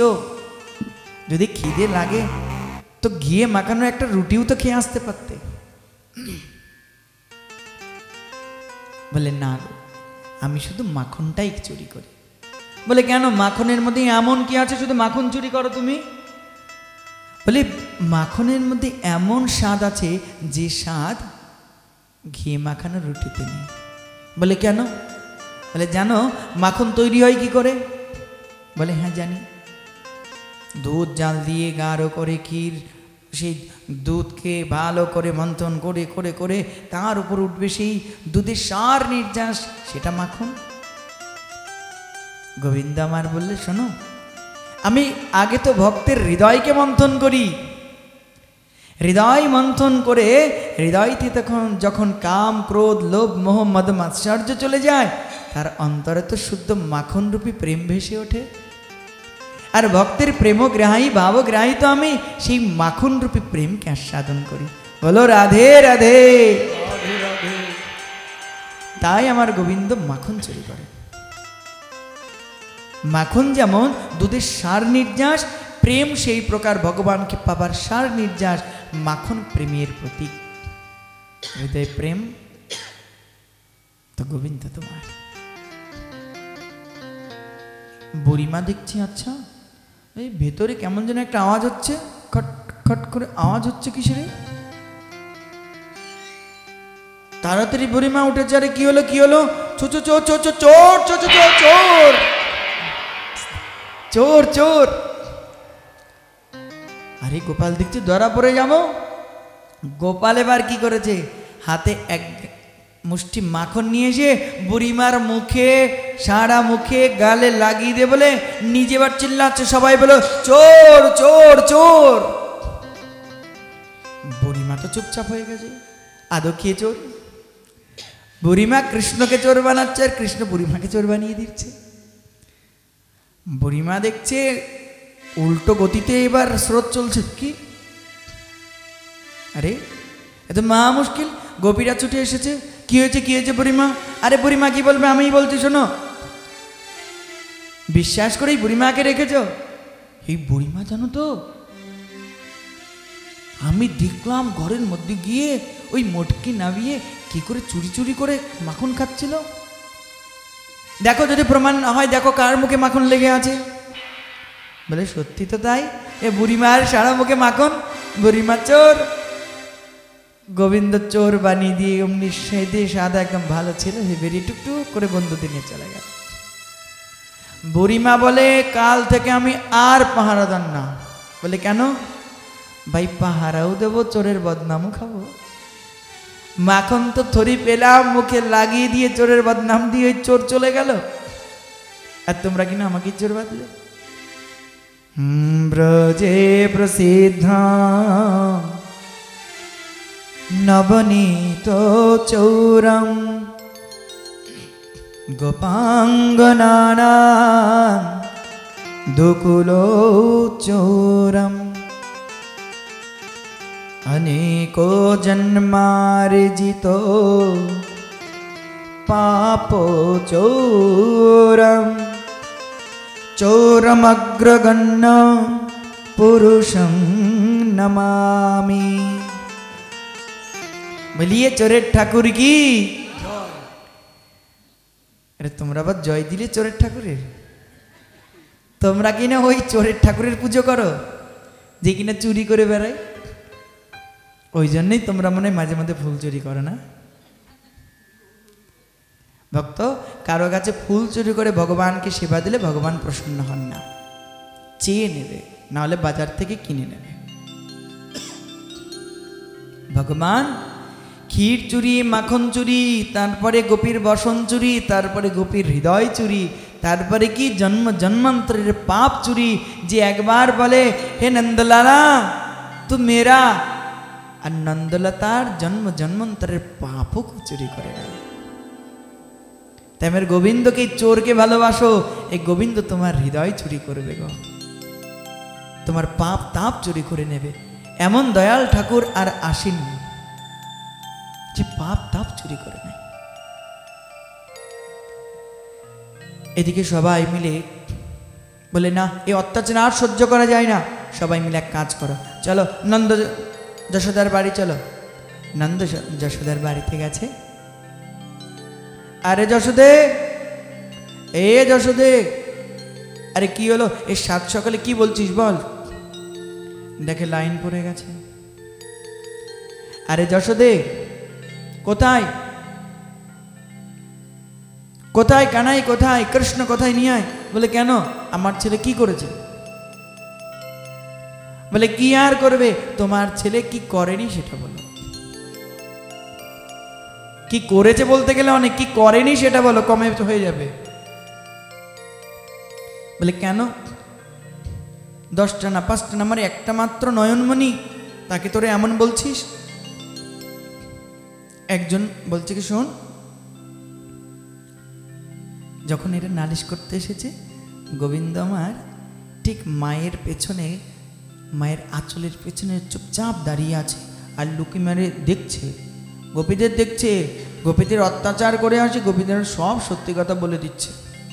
ভয়ে গুটি মেরে আছে, না জানি এরপরে আমার পিঠে কি পড়বে, মা কি শাসন করবে সে মা জানে। ভয়ে মুখটা লাল হয়ে গেছে, সবে ঘুম থেকে উঠেছে। আজ সব সকালে উঠেই যদি নালিশ শোনে তো কেমন লাগে।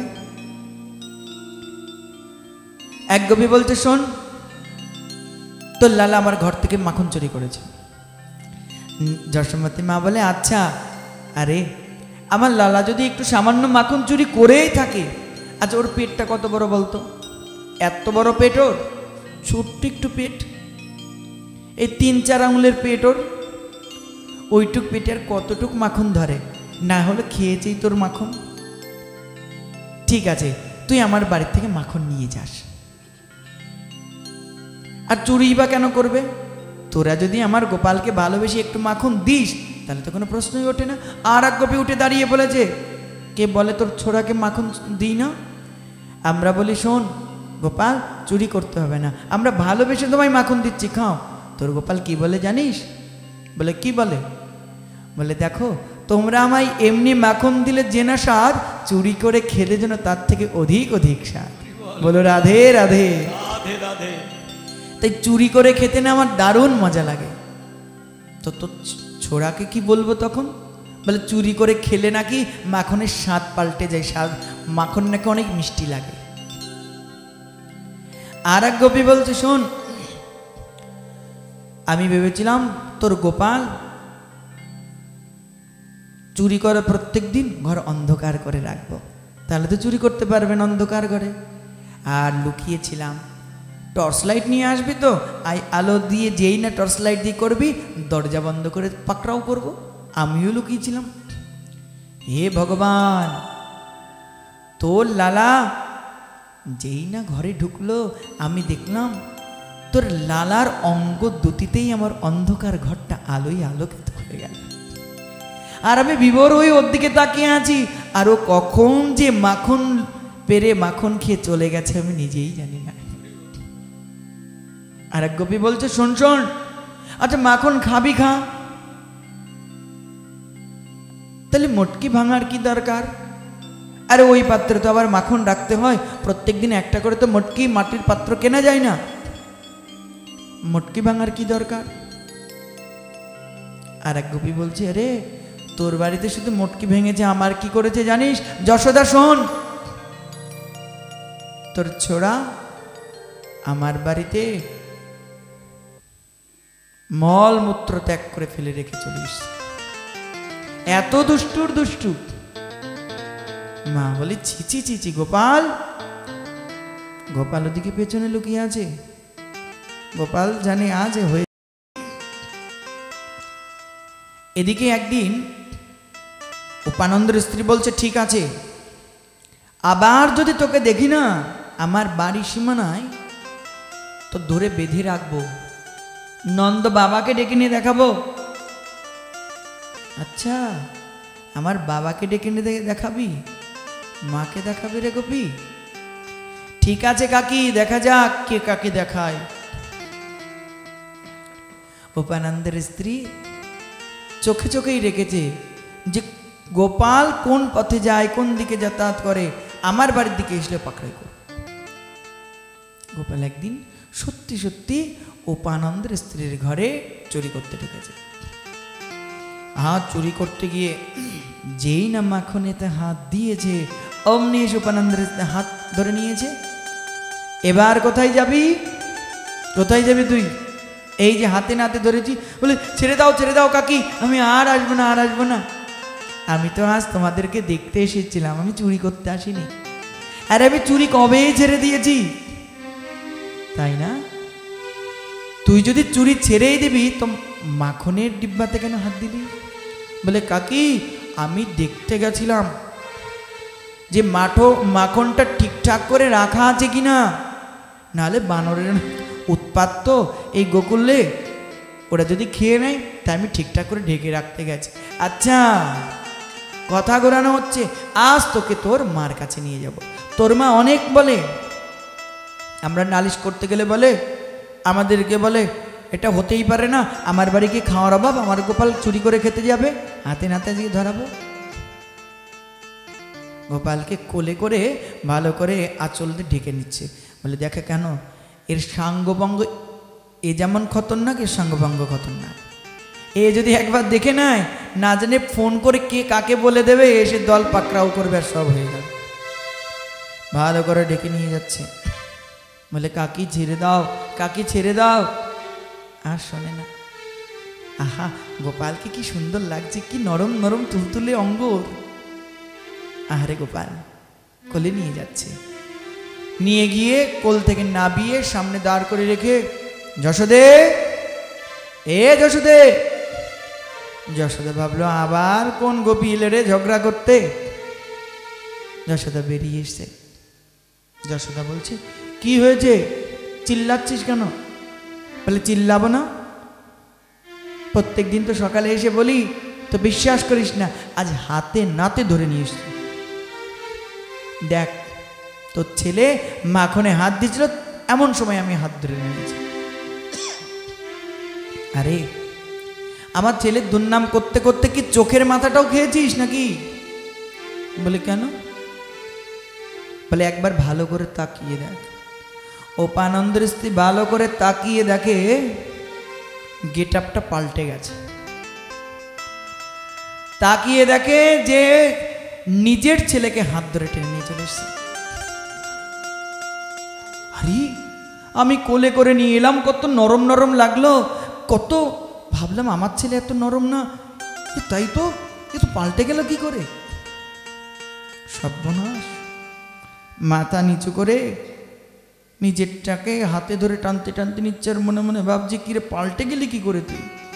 আনলামটা তো যশোদারটা, আমারটা কি করে হয়ে গেলি তুই? যশোদা বলছে, শোন, এর পরের বার ভালো করে দেখে শুনে তারপরে আনবি, রোজ রোজ ভালো লাগে না এসব ঝামেলা। কি আর বলার ভাই, নিজেরটা আর তো কোনো কথা নেই, মুখে কুলু পেটে চলে যাচ্ছে, আর বারবার নিচের দিকে তাকাচ্ছে ছেলের দিকে, আর একবার করে ভাবছে এটাই আমার তো, এটা আমার তো না ডুপ্লিকেট। টানতে টানতে নিয়ে যাচ্ছে, হঠাৎ হাত ছাড়িয়ে নিয়েছে। যেই না হাত ছাড়িয়ে নিয়েছে, তাকিয়ে দেখে সর্বনাশ, নিজেরটা কথা, ইয়ে তো সাক্ষাৎ গোপাল। হরি গোপাল তুই? তাহলে আর বললাম কি? শোনো কাকি, আজ মায়ের কাছে নালিশ করতে গেছিলে, আজ তোমার কোলে কোলে তোমার ছেলের রূপ ধারণ করেছিলাম। এর পরেও যদি তুমি আবার যদি মায়ের কাছে নালিশ করতে যাও, তো ছেলে নয় স্বামীর রূপ ধারণ করে থাকবো তোমার কোলে। প্রেম সে বলো রাধে রাধে। রাধে রাধে। ছেলে নয় স্বামীর রূপ। মানে কোলে নিয়ে যাবে নিজের স্বামীকে, সামনে দাঁড় করাবে আর বলবে দেখো তোর ছেলে মাখন খেয়েছে, মা দেখবে তোমার স্বামী দাঁড়িয়ে আছে। ছি ছি ছি ছি, তোর মুখে কি কোনো কথা আটকায় না? গোপাল ছুটে পালিয়ে চলে গেল। ভক্ত, আচ্ছা বলো তো মা, এই প্রত্যেক দিন নন্দ মহারাজের ঘরে সবাই কেন লাইন দিত নালিশ করবার জন্য? না গো, আমাদের গৌরীয় আচার্যগণ বললেন নালিশ করবার জন্য নয়। প্রভাতকালে উঠলেই গোপীদের মনটা ছুটে যেত গোবিন্দ দর্শনের পিপাসায়। ও গোবিন্দ, তোমাকে দর্শন করে যদি দিনটা শুভ সূচনা করতে পারতাম তবে আমাদের জীবন ধন্য হতো। তাই সবাই মিলে ছুটে যেত নন্দালয়ে। আর গোবিন্দ ভক্তের মনোবাসনা জেনে ঘুম থেকে উঠে মায়ের পেছনে উকি মেরে লাল বদনটা দর্শন করিয়ে দিতেন। দেখো গোপী, হৃদয়ে যে বাসনা নিয়ে এসেছো সে আমাকে দর্শন করে তোমাদের জীবন কৃতকৃতার্থ করো। বলে জয় রাধে, জয় রাধে। ভক্ত, প্রভুর এই লীলা তো অমৃতময় লীলা। প্রভুর এই মাখন চুরি লীলা তো প্রচুর। প্রভুর এইরকম লীলামৃত শাস্ত্র বর্ণন করলেন। প্রভু আমার কেমন? শ্রী রাধিকায়া হৃদয়স্য চোরাম নবম্বুদা শ্যামলা কান্তি চোরাম পদাশ্রিতনাং চ সমস্তা চোরাম চোরামগ্রগণ্য পুরুষং নমামি। আমার গোবিন্দ কি শুধু মাখন চুরি করে গো? শ্রী রাধিকা, রাধার হৃদয় চৌরং, রাধার হৃদয়কে চুরি করে। এমন চোরার চোর পদ্মকর্ণিকায়। দেখো সমস্ত সৌন্দর্য কোথায় থাকে পদ্মের? কোথায়? কর্ণিকাতে থাকে। পদ্মের কর্ণিকাতে পদ্মের সমস্ত সৌন্দর্য থাকে। এমন চোরের চোর যে পদ্মের যে সৌন্দর্য সেই সৌন্দর্যও নিজে গ্রহণ করে রেখে দিয়েছে। এমন চোর, হৃদয় এসছে চোর। ভক্ত, গোবিন্দ তো আমাদের হৃদয় চুরি করতে পারেন না বলেই তো আমাদের এই দুঃখ। যেদিন গোবিন্দ আমাদের হৃদয়কে চুরি করবে এ সংসারে আর কোনো দুঃখই থাকবে না তোমার। তাই প্রভুকে বলো, প্রভু আমার বাড়িতে চুরি করতে আসো। হে আমার লাড্ডু গোপাল, আসো প্রভু। তুমি আমার বাড়িতে, কোন বাড়ি? এই বাড়ি না, এই বাড়ি, হৃদয় বাড়িতে আসো। আর হৃদয় থেকে তুমি মাখন রূপী প্রেমকে চুরি করো প্রভু। বলিয়ে বৃন্দাবন বিহারী লাল কি জয়।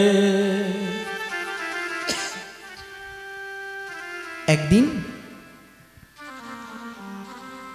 কার্তিক মাসের অমাবস্যা তিথির দিনে নন্দ মহারাজ তার পার্শ্বদ বর্গকে নিয়ে, সকল গোপবর্গকে নিয়ে আগামীকাল ইন্দ্রজাগ তাই প্রস্তুতি নিচ্ছেন।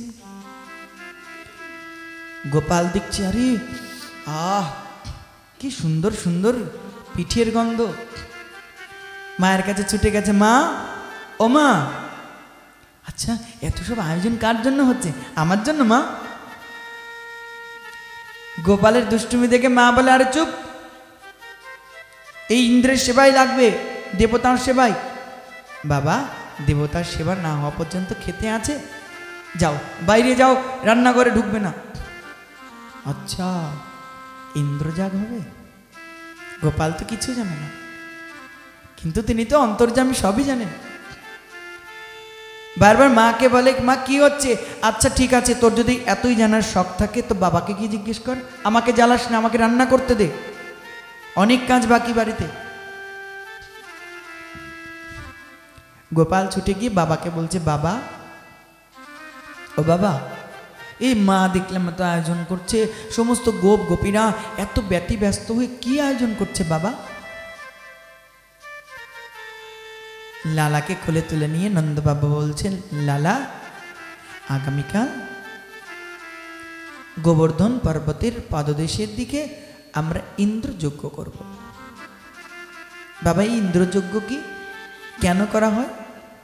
বাবা দেখো, ইন্দ্র হলেন বৃষ্টির দেবতা, আমরা গোয়ালা, বৃষ্টি না হলে আমাদের কি করে ফসল উৎপাদন হবে, ঘাস হবে কি করে, আর ঘাস না হলে আমাদের গাভীমা খাবে কি করে, আর গাভীমা যদি আহার না পায় তবে দুধ দেবে কি করে। তো ইন্দ্র বৃষ্টি দেয়, বৃষ্টির থেকেই সমস্ত কিছু সৃষ্টি হয়, তাই ইন্দ্র দেবতার পুজো করব। আচ্ছা, একদা গৃহদাসিসু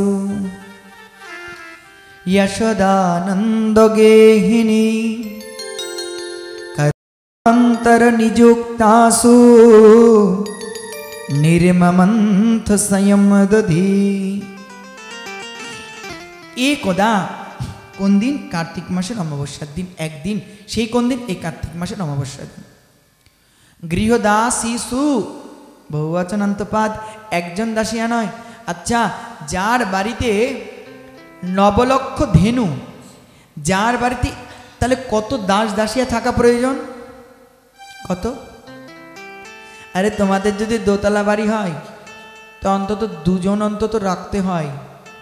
একজন তো শুধু ঘর মুছিয়ে পরিষ্কার করে দিয়ে যাবে, আর একজন তো সপ্তাহে এসে এসে আসবাবপত্র পরিষ্কার করে দিয়ে যাবে, তাই না?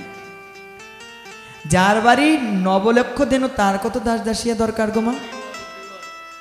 মিনিমাম তো 5-6 হাজার দরকার হবে, বলো।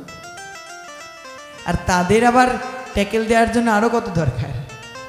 আরো 1000 খানি।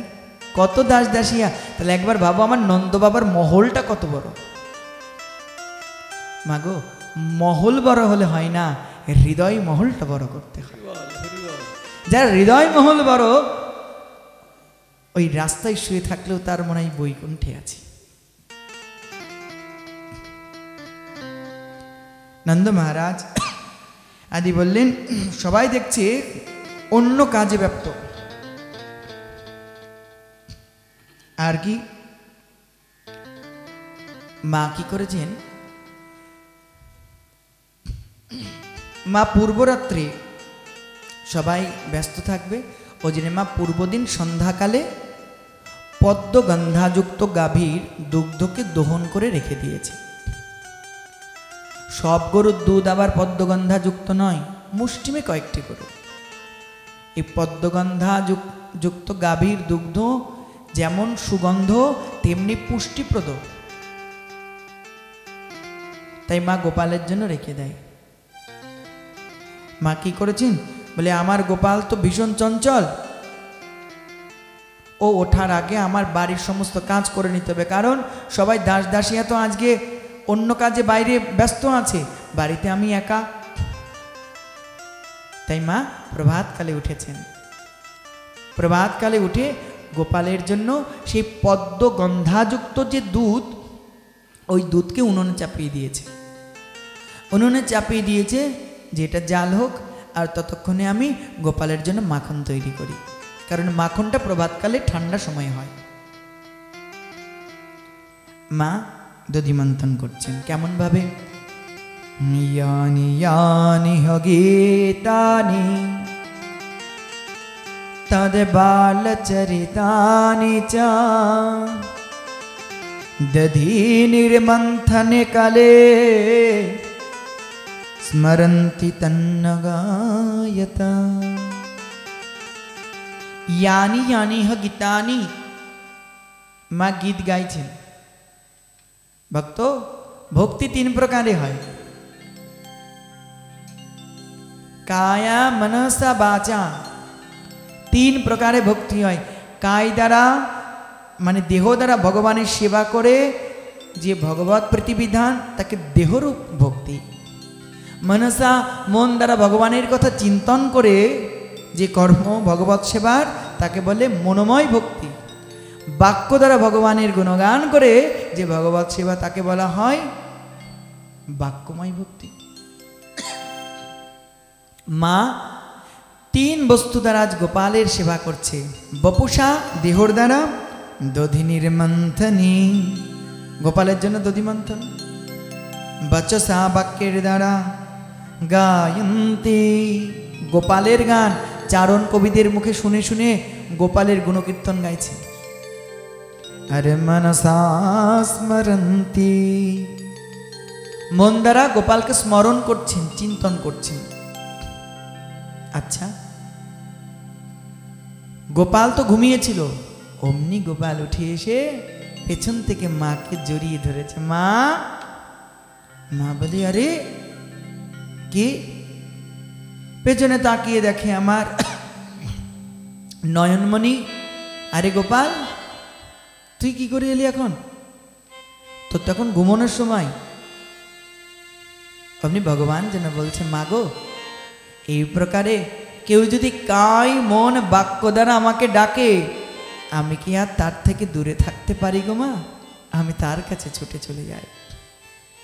ভক্ত গোবিন্দকে যদি পেতে চাও কায় মন বাক্যে তাকে ডাকো।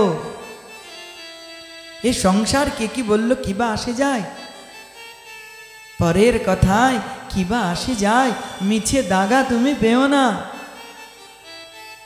যার মুখে ভাই হরি কথা নাই তার মুখ পানে চেয়েও না। কে কি বললো আমি তিলক করলাম কি ক্রিটিসাইজ করলো কি আসে যায় ভাই, যাবার কালে তো তিলক করেই নিয়ে যায়। আজ হরি বল বলতে যদি লজ্জা পাও তো যাবার কালে বলো হরি হরি বল, সেদিন লজ্জা লাগবে না? আজ গীতা পাঠ করতে লজ্জা পাও কিন্তু যাবার কালে প্রাণ যাবার কালে কানের কাছে সব গীতা পড়ে যায় তখন লজ্জা করবে না? সেটাকে আর কানে ঢোকে? যাবৎ আছোই প্রাণ যাবৎ আছোই শক্তি তাবৎ শ্রীকৃষ্ণ পাদ পদ্মে করব ভক্তি। হে প্রিয় ভক্তগণ গৌর গোবিন্দ চরণে ভক্তি করুন, ভক্তি করুন। ভক্তি জগৎ স্বামীকে পাওয়ার একমাত্র উপায়। গোবিন্দ আমার মনে মনে বলছে মাগো তোমার মতো এই প্রকার আকুল প্রাণে যদি কেউ কায় মন বাক্যে আমায় ডাকে আমি কি আর দূরে থাকতে পারি গো মা? এই জগৎ তো ডাকতে পারে না তাই আমি যেতে পারি না। ভগবান এদিকে মার কাছে এসে বলছে মা ও মা আমি দুগ্ধ পান করবো। না বলে গোপাল একটু দাঁড়া, না না দুধ। মা একটু দাঁড়া, না না দুধ। বারবার দুধ দুধ আমি দুগ্ধ পান করবো। আপনি কি করেছে গোপাল? গোপাল বলে ঠিক আছে ওই যে দণ্ডটা দিয়ে দধি মন্দন করছে দণ্ডটা চেপে ধরেছে। যেই না চেপে ধরেছে মা হেসে দিয়েছে, হাতের দুই দড়ি ছেড়ে দিয়ে নিয়ে গোপালকে বুকে জড়িয়ে ধরেছে। আমার দুধের শিশু 3-4 বছরের গোপাল, ওরও বুদ্ধি আছে এই দণ্ডটা যদি না ঘোরে তবে মাখন হবে না, তো দণ্ডটা চেপে ধরেছে। মা কি করেছে? মা তাড়াতাড়ি কোলে নিয়ে মা তাড়াতাড়ি দুগ্ধ পান করাতে লাগলেন। এদিকে আরেকজন তো উনুনে বসে আছেন। কে বসে আছেন? পদ্মগন্ধাযুক্ত দুধ। তিনি গালে হাত দিয়ে ভাবছেন, টেনশনে পড়ে গেছেন। কোন টেনশন? আমার গোবিন্দ যদি মায়ের স্তন দুগ্ধ যদি খেয়ে পেট ভরে ফেলে তো আমি তো সেবায় লাগতে পারবো না। তাই উনি কি করছে, অগ্নিদেবকে বলছে অগ্নিদেব আমাকে ভালো করে জাল দাও আমি যেন উতলে পড়ে যায়। এমন জাল দিচ্ছে যে দুধের ওপর থেকে পড়ে পড়ে আগুনে পড়েছে। আর দুধ আগুনে পড়লে কেমন হয় মা? গন্ধ হয়। দুধ পোড়া গন্ধ আসছে। মা ভাবছে তাই তো, আরে দুধ পোড়া গন্ধ, আরে সর্বনাশ আমি তো দুধ রেখে এসেছি ভুলেই গেছি। গোপাল দাঁড়া বাবা 1 মিনিট। গোপালকে কোল থেকে নামিয়ে ছুটে চলে গেছে। ভক্ত ভগবত লীলার অচেতন বস্তু চেতন সত্তা আছে জানবে। ও দুধ সাধারণ কোনো জড় দুধ নয় গো, ও অনেক বড় বড় মুনি ঋষিরা এসেছে গোবিন্দ সেবা করতে বলে।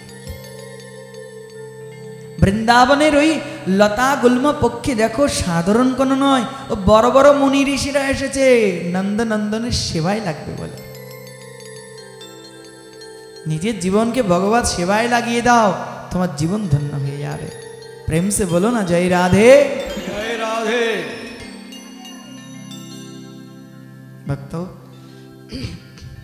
চেতন সত্তা দুগ্ধ। গোবিন্দ ভাবছে আচ্ছা আমার কাছে মানে আমার মায়ের কাছে আমার দাম কম, দুধের দাম বেশি। অভিমানিনী গোপাল মাকে দেখাচ্ছে, দেখছে সামনে পড়ে আছে একটা নুড়ি পাথর, শিলনোড়া হয় না মা, নুড়ি পাথরটা নিয়ে গিয়ে মাটির মটকিতে দিয়েছে। সর্বনাশ, গোপাল তো দিয়েছিল একটু শব্দ হওয়ার জন্য যাতে মাকে একটু ভয় দেখানো যায়, এখন মাকে ভয় দেখাতে গিয়ে নিজেই ভয় পেয়ে গেছে, মটকি তো ফেটে গেছে। মটকি ফেটে তো সেই দুধ দই তো সব প্রবাহিত হয়ে চলে যাচ্ছে। যখন এইভাবে চলে যাচ্ছে তখন গোবিন্দ দাঁড়িয়ে ভাবছে এখন আমি কি করি, মা ধরলে তো ছাড়বে না, ভয় পেয়ে গেছে। আর দুগ্ধ ধারা আজ গোবিন্দ চরণ ধারার দিকে যাচ্ছে আর বলছে হে গোবিন্দ তোমার সেবায় তো লাগতে পারলাম না, তাই তোমার চরণে আত্মাহুতি দিয়ে আমাদের জীবনকে বিসর্জন দিলাম। আবার গোবিন্দের চরণে দুগ্ধ ধারা লেগে গেছে, পালিয়ে চলে যাচ্ছেন। আর গোবিন্দের চরণে ধ্বজ বজ্র অঙ্কুশ চিহ্ন এই ধরিত্রী মা তার বক্ষ মাঝে অলঙ্কৃত করে রেখে দিয়েছেন। গোপাল যেখানেই লুকিয়ে থাকুক না কেন মা যশোদা নন্দ বাবা এই চরণ চিহ্ন দিয়ে তাকে খুঁজে পেত। মা এসে দেখে সর্বনাশ, এ কি করেছে গোপাল।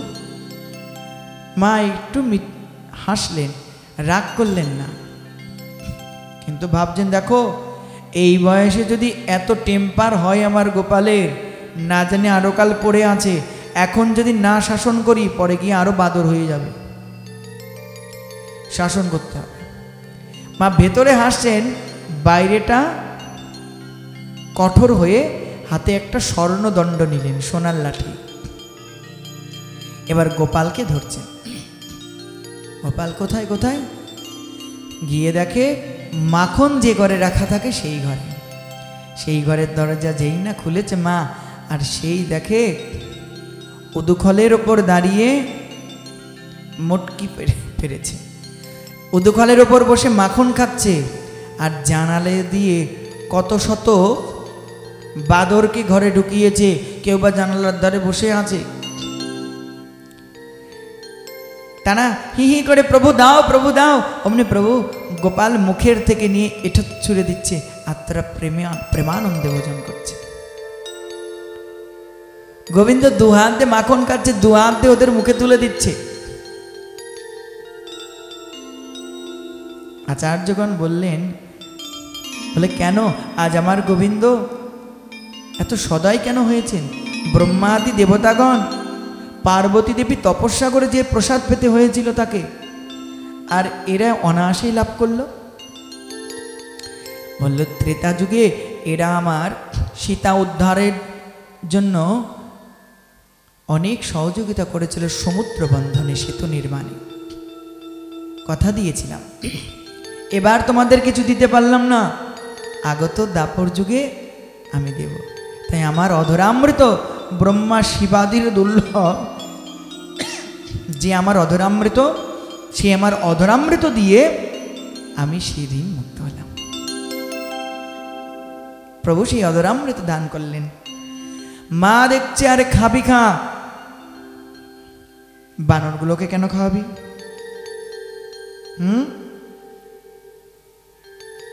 আবার সারা ঘর নোংরা করেছিস। মা কি করছে? মা বলছে গোপাল আজ তোকে আমি সাজা দেব। মা এবার কি করলেন? ছুটছে। মা ছুটছে, মা ছুটতে ছুটতে গোপালকে, গোপালও ছুটছে, মাও ছুটছে। মায়ের যে ক্ষৌম বসন স্খলিত হয়ে যাচ্ছে, মস্তক থেকে পুষ্পরাশি মায়ের চরণে লুটিয়ে পড়ছে, মা ঘর্মাক্ত কলেবার হয়ে যাচ্ছে, গোপালও ছুটছে, ধরতে পারে না। অমনি শুকদেব মুনি বলছে মা, ও মা তুমি কার পেছনে ছুটছো? ব্রহ্মা যাকে ব্রহ্ম জ্ঞানে ধরতে পারে না, যোগী যাকে যোগের মাধ্যমে ধরতে পারে না, তুমি কিনা আমার সেই ভগবানকে ধরতে যাচ্ছ? অমনি মা যেন বললেন, শোনো, আমি তোমাদের ভগবানকে ধরতে যাচ্ছি না, তোমাদের ভগবানকে অত শত আমি জানি না, আমি জানি এ আমার পেটে ধরা সন্তান গোপাল, আমি ওকে ধরবই ধরব। শুদ্ধ প্রেম, বাৎসল্য।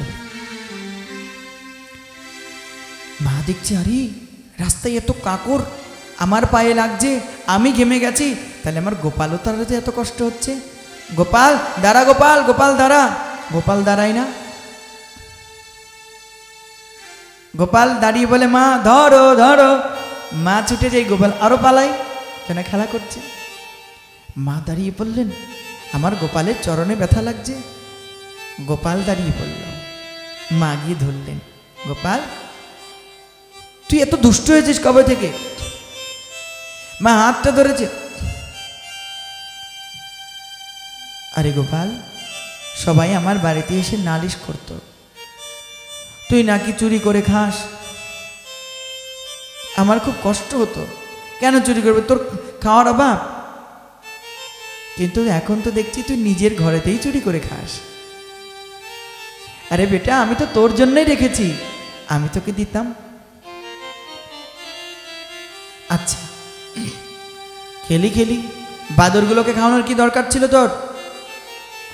আজ ঘরটা এত নোংরা করে রেখেছিস, কে ছাপ করবে, কে পরিষ্কার করবে? তুই করবি? গোপাল মাথাটা নিচু করে বারবার তাকাচ্ছে। সত্যব্রত মুনি যেন বললেন, রুদন্তং মুহুর নেত্রম, বারবার কাঁদছে। আর গোপালের মা গোপালের চোখে কাজল পরিয়ে দিতেন। গোপাল যখন কাঁদছে, হাত গোল গোল গোল গোল গোল গোল করে চারা সারা চোখটা, মুখটা তো জগন্নাথ দেব হয়ে গেছে, জগন্নাথের মতো গোল গোল চোখ হয়ে গেছে, কালো কালো চোখ। আরে গোপাল, গোপাল বলে, মা বেশি এগোবে না, বক্স। গোপাল বলছে, মা দেখো, তুমি তোমার হাতের লাঠিটা আগে ফেলো, বড় ভয় লাগছে। বলে, লাঠি দেখে যদি এত ভয়, তবে দুষ্টুমি করবার সময় মনে থাকে না? গোপাল, আচ্ছা ওই মুটকিটা কে ভেঙেছে? কেন ভেঙেছিস বল আগে। মা তো জানে গোপাল ভেঙেছে। বলে, মা আমি ভাঙি নয়, আমি ভাঙি নয়, তো কে ভেঙেছে বেটা? বলে, মা গো, ওই তুমি যখন দ্রুত রান্নাঘরে ছুটে গেলে, আমি দেখলাম তোমার পায়ের মলে, মানে পায়ের যে নুপুর, সেই মলে আঘাত লেগে গিয়ে ওই মুটকি ভেঙে গেল। সর্বনাশ! এতদিন জানতাম আমার গোপাল চোর হয়েছে, আজ জানলাম আমার গোপাল পাকা মিথ্যেবাদীও হয়েছে। বলো রাধে রাধে। আজ জানলাম গোপাল মিথ্যেবাদী হয়েছে, নিজের ঘরে চুরি করছে, হাতে নাতে ধরলাম, নিজের মাকে মিথ্যা কথা বলছে, আবার মাকেই ফাঁসিয়ে দিচ্ছে। বুঝেছি গোপাল, তোকে শাস্তি দিতেই হবে, চল তোকে বাঁধব। বলে, না না না, মা তুমি আমায় ছেড়ে দাও। মায়ের হাত থেকে বাঁচা আর উপায়। মা গো, তুমি দাও ছেড়ে, যাব আমি বনান্তরে, করিব বানর সঙ্গে বাস, বানরের সঙ্গে আমি থাকবো। তুমি আমায় বানরের বন্ধু বলেছ, মিথ্যেবাদী বলেছ, চোর বলেছ, আমি আর সহ্য করতে পারছি না।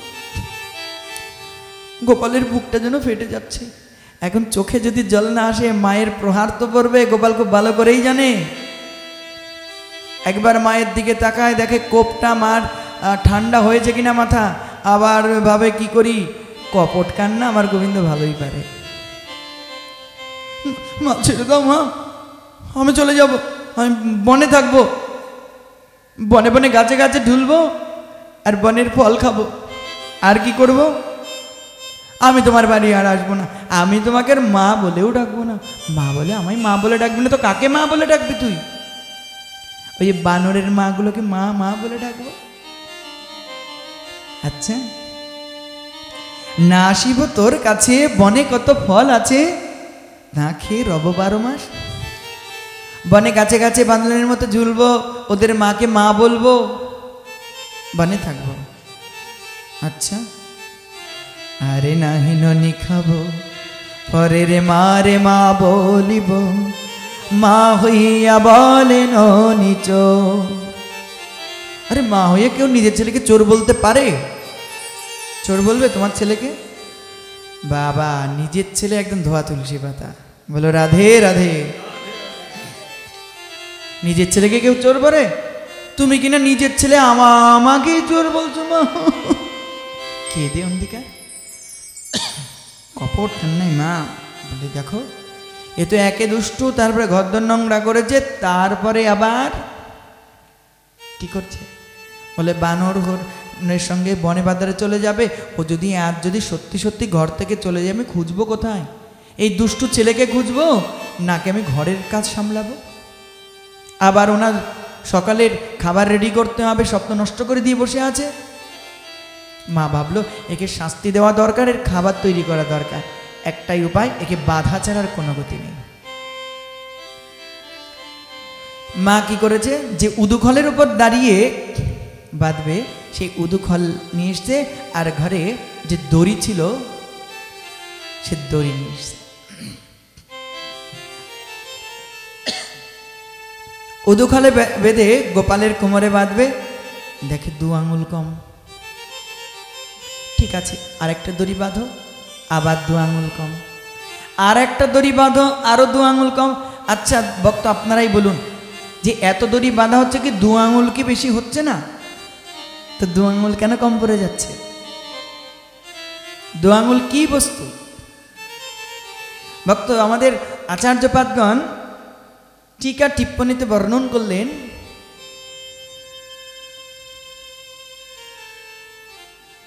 তো এক তো হলো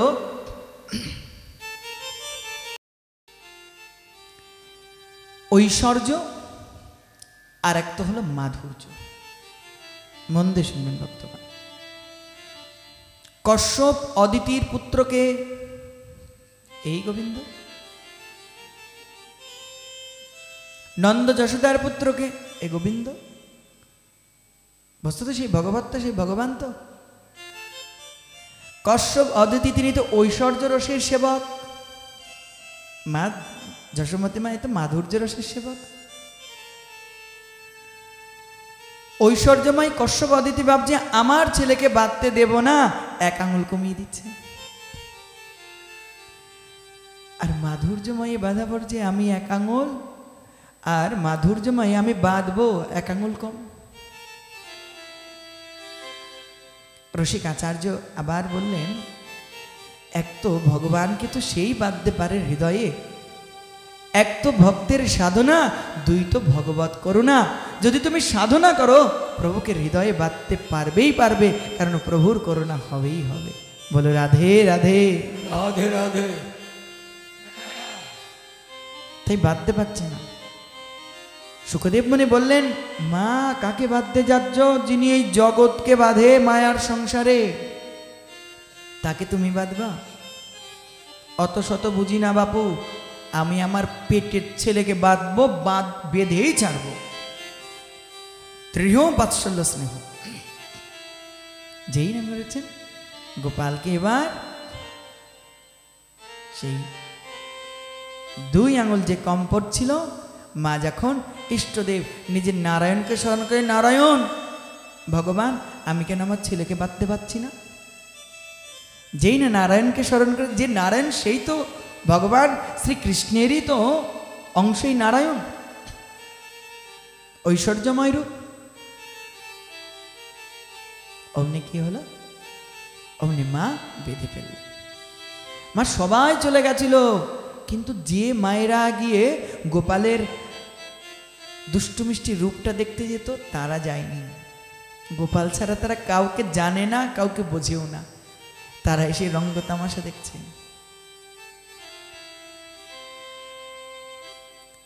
আর গোপাল যেন বলছে, মা আমায় দড়িতে বেঁধে রেখো না, আমায় ছেড়ে দাও। গোয়ালিনীরা এসে বলছে, আরে গোপালকে দড়ি বেঁধে রাখিস নে, ছেড়ে দে মা জননী, মা জননী ছেড়ে দে গোপালকে, আর দড়ি বেঁধে রাখিস না, এ গোপালকে ছেড়ে দে। এমন নবনীত ময়কে কি কেউ দড়ি বেঁধে রাখে? যশোদা যশোদা চলে গেলে আর তো পাবি না, মাগো আর তো পাবি না। যশোদা যশোদা যশোদা যশোদা, ছেলেবেলা চলে গেলে আর তো পাবি না, আর তো পাবি না। দইয়ের হাড়ি ভেঙে ফেলে আসে যদি গোপালকে দড়ি বেঁধে রাখিস, ছেড়ে দে মা মাখন চুরি করুক গোপাল, মাখন চুরি করুক গোপাল, চুরি করে খাবে নুনি। গোপালকে দড়ি বেঁধে রাখিস, ছেড়ে দে মা জননী, ও মা জননী, ছেড়ে দে মা জননী, ও মা জননী, ছেড়ে দে ছেড়ে দে ছেড়ে দে ছেড়ে দে মা জননী। তোমার বেঁধে রেখো না, ছেড়ে দাও তোমার গোপালকে। সুখদেব মনে বলছেন যে ভগবান এই জগৎকে মায়ায় বাঁধেন, সেই ভগবানকে বাঁধল। সুখদেব মনে অবাক হয়ে দেখছেন মাধুর্য প্রেমের কি সামর্থ্য যে ভগবানকে পর্যন্ত বেঁধে ফেলে। কত সামর্থ্য দেখো প্রেমের, ভগবানকে বাঁধে। গোপাল দেখছে ঠিক আছে, মা যখন বেঁধেই ফেলেছে কি আর করব, দুষ্টুমি না করলে তার ভালো লাগে না। সামনে দেখছে বিশাল বড় দুটো বৃক্ষ, যমলার্জুন বৃক্ষ, দুটো গাছের মাঝখানে উদুখল টানতে টানতে নিয়ে গেছে। যেই না টান দিয়েছে বিশাল দুটো সেই বৃক্ষ সশব্দে উৎপাটিত হয়ে গেছে।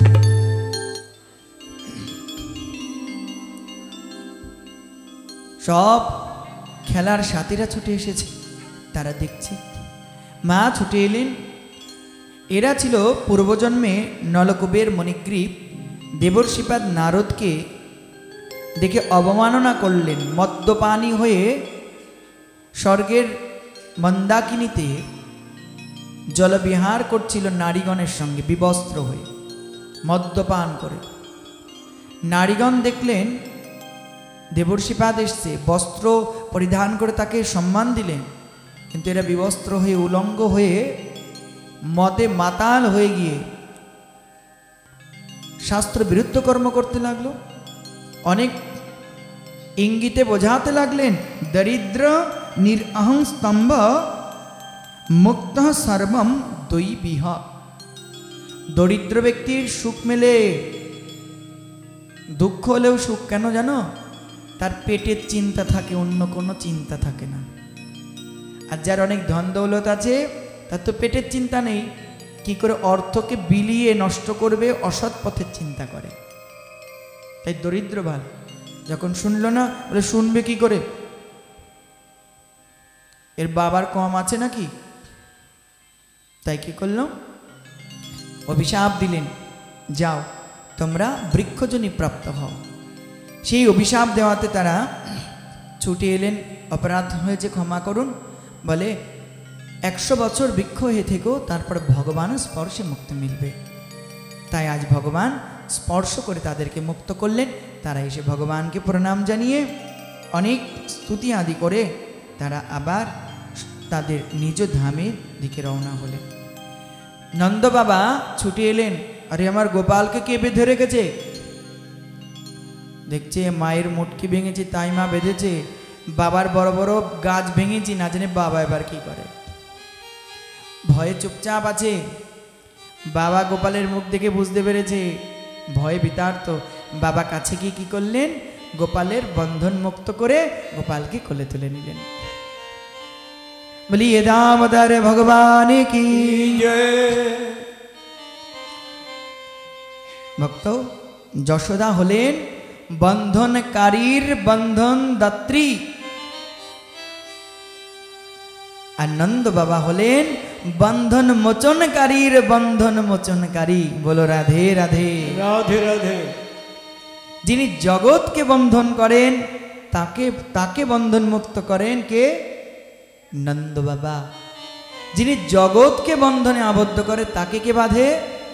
মা যশোদা। যশোমতী মা। যশোদা কাকে বলে? যশ দদাতি ইতি যশোদা।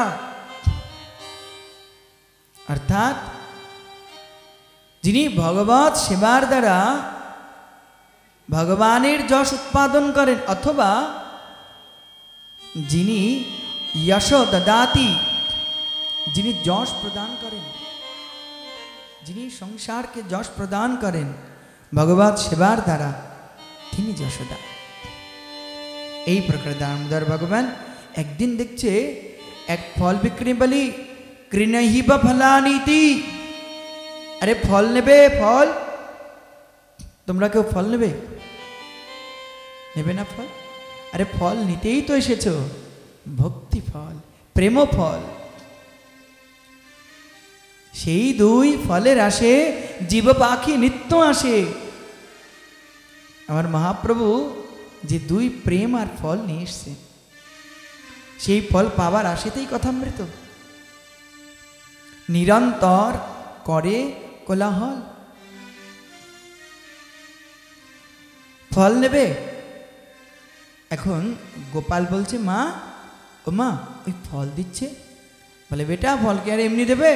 যা কটা ধান নিয়ে যা মুষ্টিতে করে।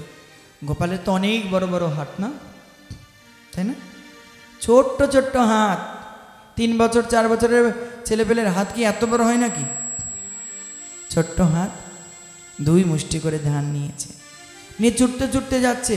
যেতে যেতে যেতে যেতে হাতের মধ্যে 2টো ধান ছাড়া সবই আঙুলের ফাঁক দিয়ে পড়ে গেছে। মা আমায় ফল দেবে? আরে লালা, তোর মুখের এই ধ্বনি শ্রবণ করে আমার বুকটা জুড়িয়ে গেল। বল তুই কি ফল নিবি লালা? সব ফল দিয়ে দেবো তোকে। লালা যত ধরতে পারে সব দিয়ে দিল। আর আমায় কি দেব তোমায়? হাতের 2টো ধান ছিল, ঝেড়ে দিল। গোপাল ফল নিয়ে ঘরে ঢুকেছে, আর ফলালি মা সে আজ বাড়ির দিকে রওনা দিচ্ছে। বলে, আজ ফল বিক্রি করব না। আজ যা শ্রবণ করলাম, যাকে দেখলাম, আমার জীবন পাল্টে গেল। গিয়ে দেখছে আস্তে আস্তে ঝুড়িটা ভারী হয়ে যাচ্ছে। বাড়িতে গিয়ে যেই না নাবিয়েছে, দেখে হিরে মানিক জহরতে পরিপূর্ণ হয়ে গেছে। ভগবান যাকে দেন তাকে একদম পরিপূর্ণই করে দেন। তার হও তো পরিপূর্ণ করে দেবেন। এদিকে নন্দ গোকুলে কিন্তু উৎপাত বেরিয়েই চলেছে। নন্দ মহারাজের দাদা উপানন্দ বললে, শোনো সবাই মিলে একটা মিটিং করো, এখানে আর থাকা যাবে না। সবাই মিলে কোথায় যাব তাহলে? বলে, বৃন্দাবন খুব সুন্দর স্থান, চলো বৃন্দাবনে যাই। বৃন্দাবন কি কাকে বলে? বৃন্দায়া তুলস্য বনম বৃন্দাবনম। যেখানে তুলসী দ্বারা সুশোভিত যে বন, তাকে বলে বৃন্দাবন।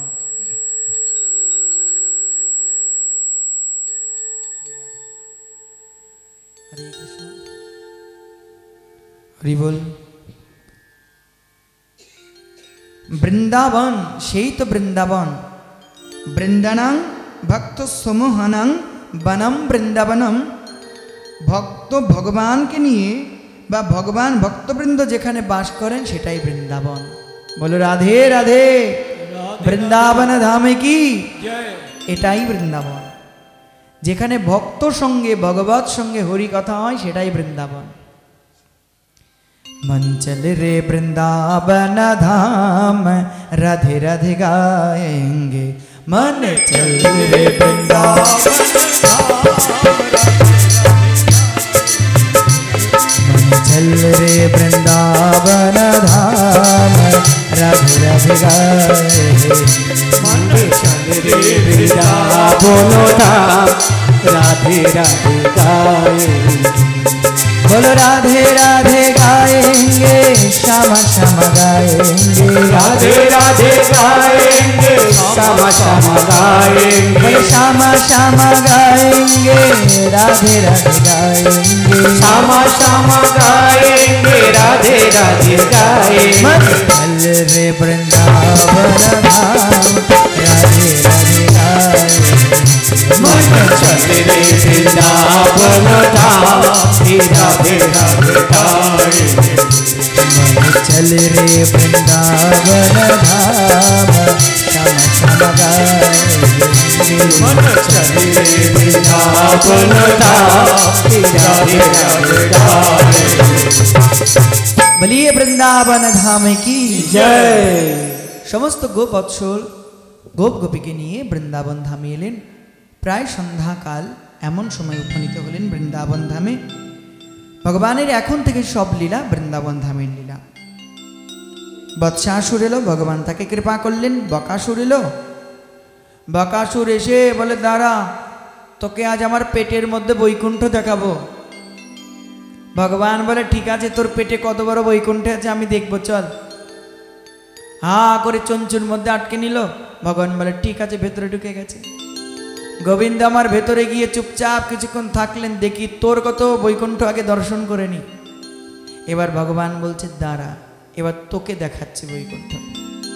ভগবান তার ভেতরে গিয়ে তার কণ্ঠের কাছে গিয়ে এমন উত্তাপ শুরু করলেন যেন আগুনেতে গলা পুড়ে ছারখার হয়ে যায়, না গিলতে পারে না উগরাতে পারে।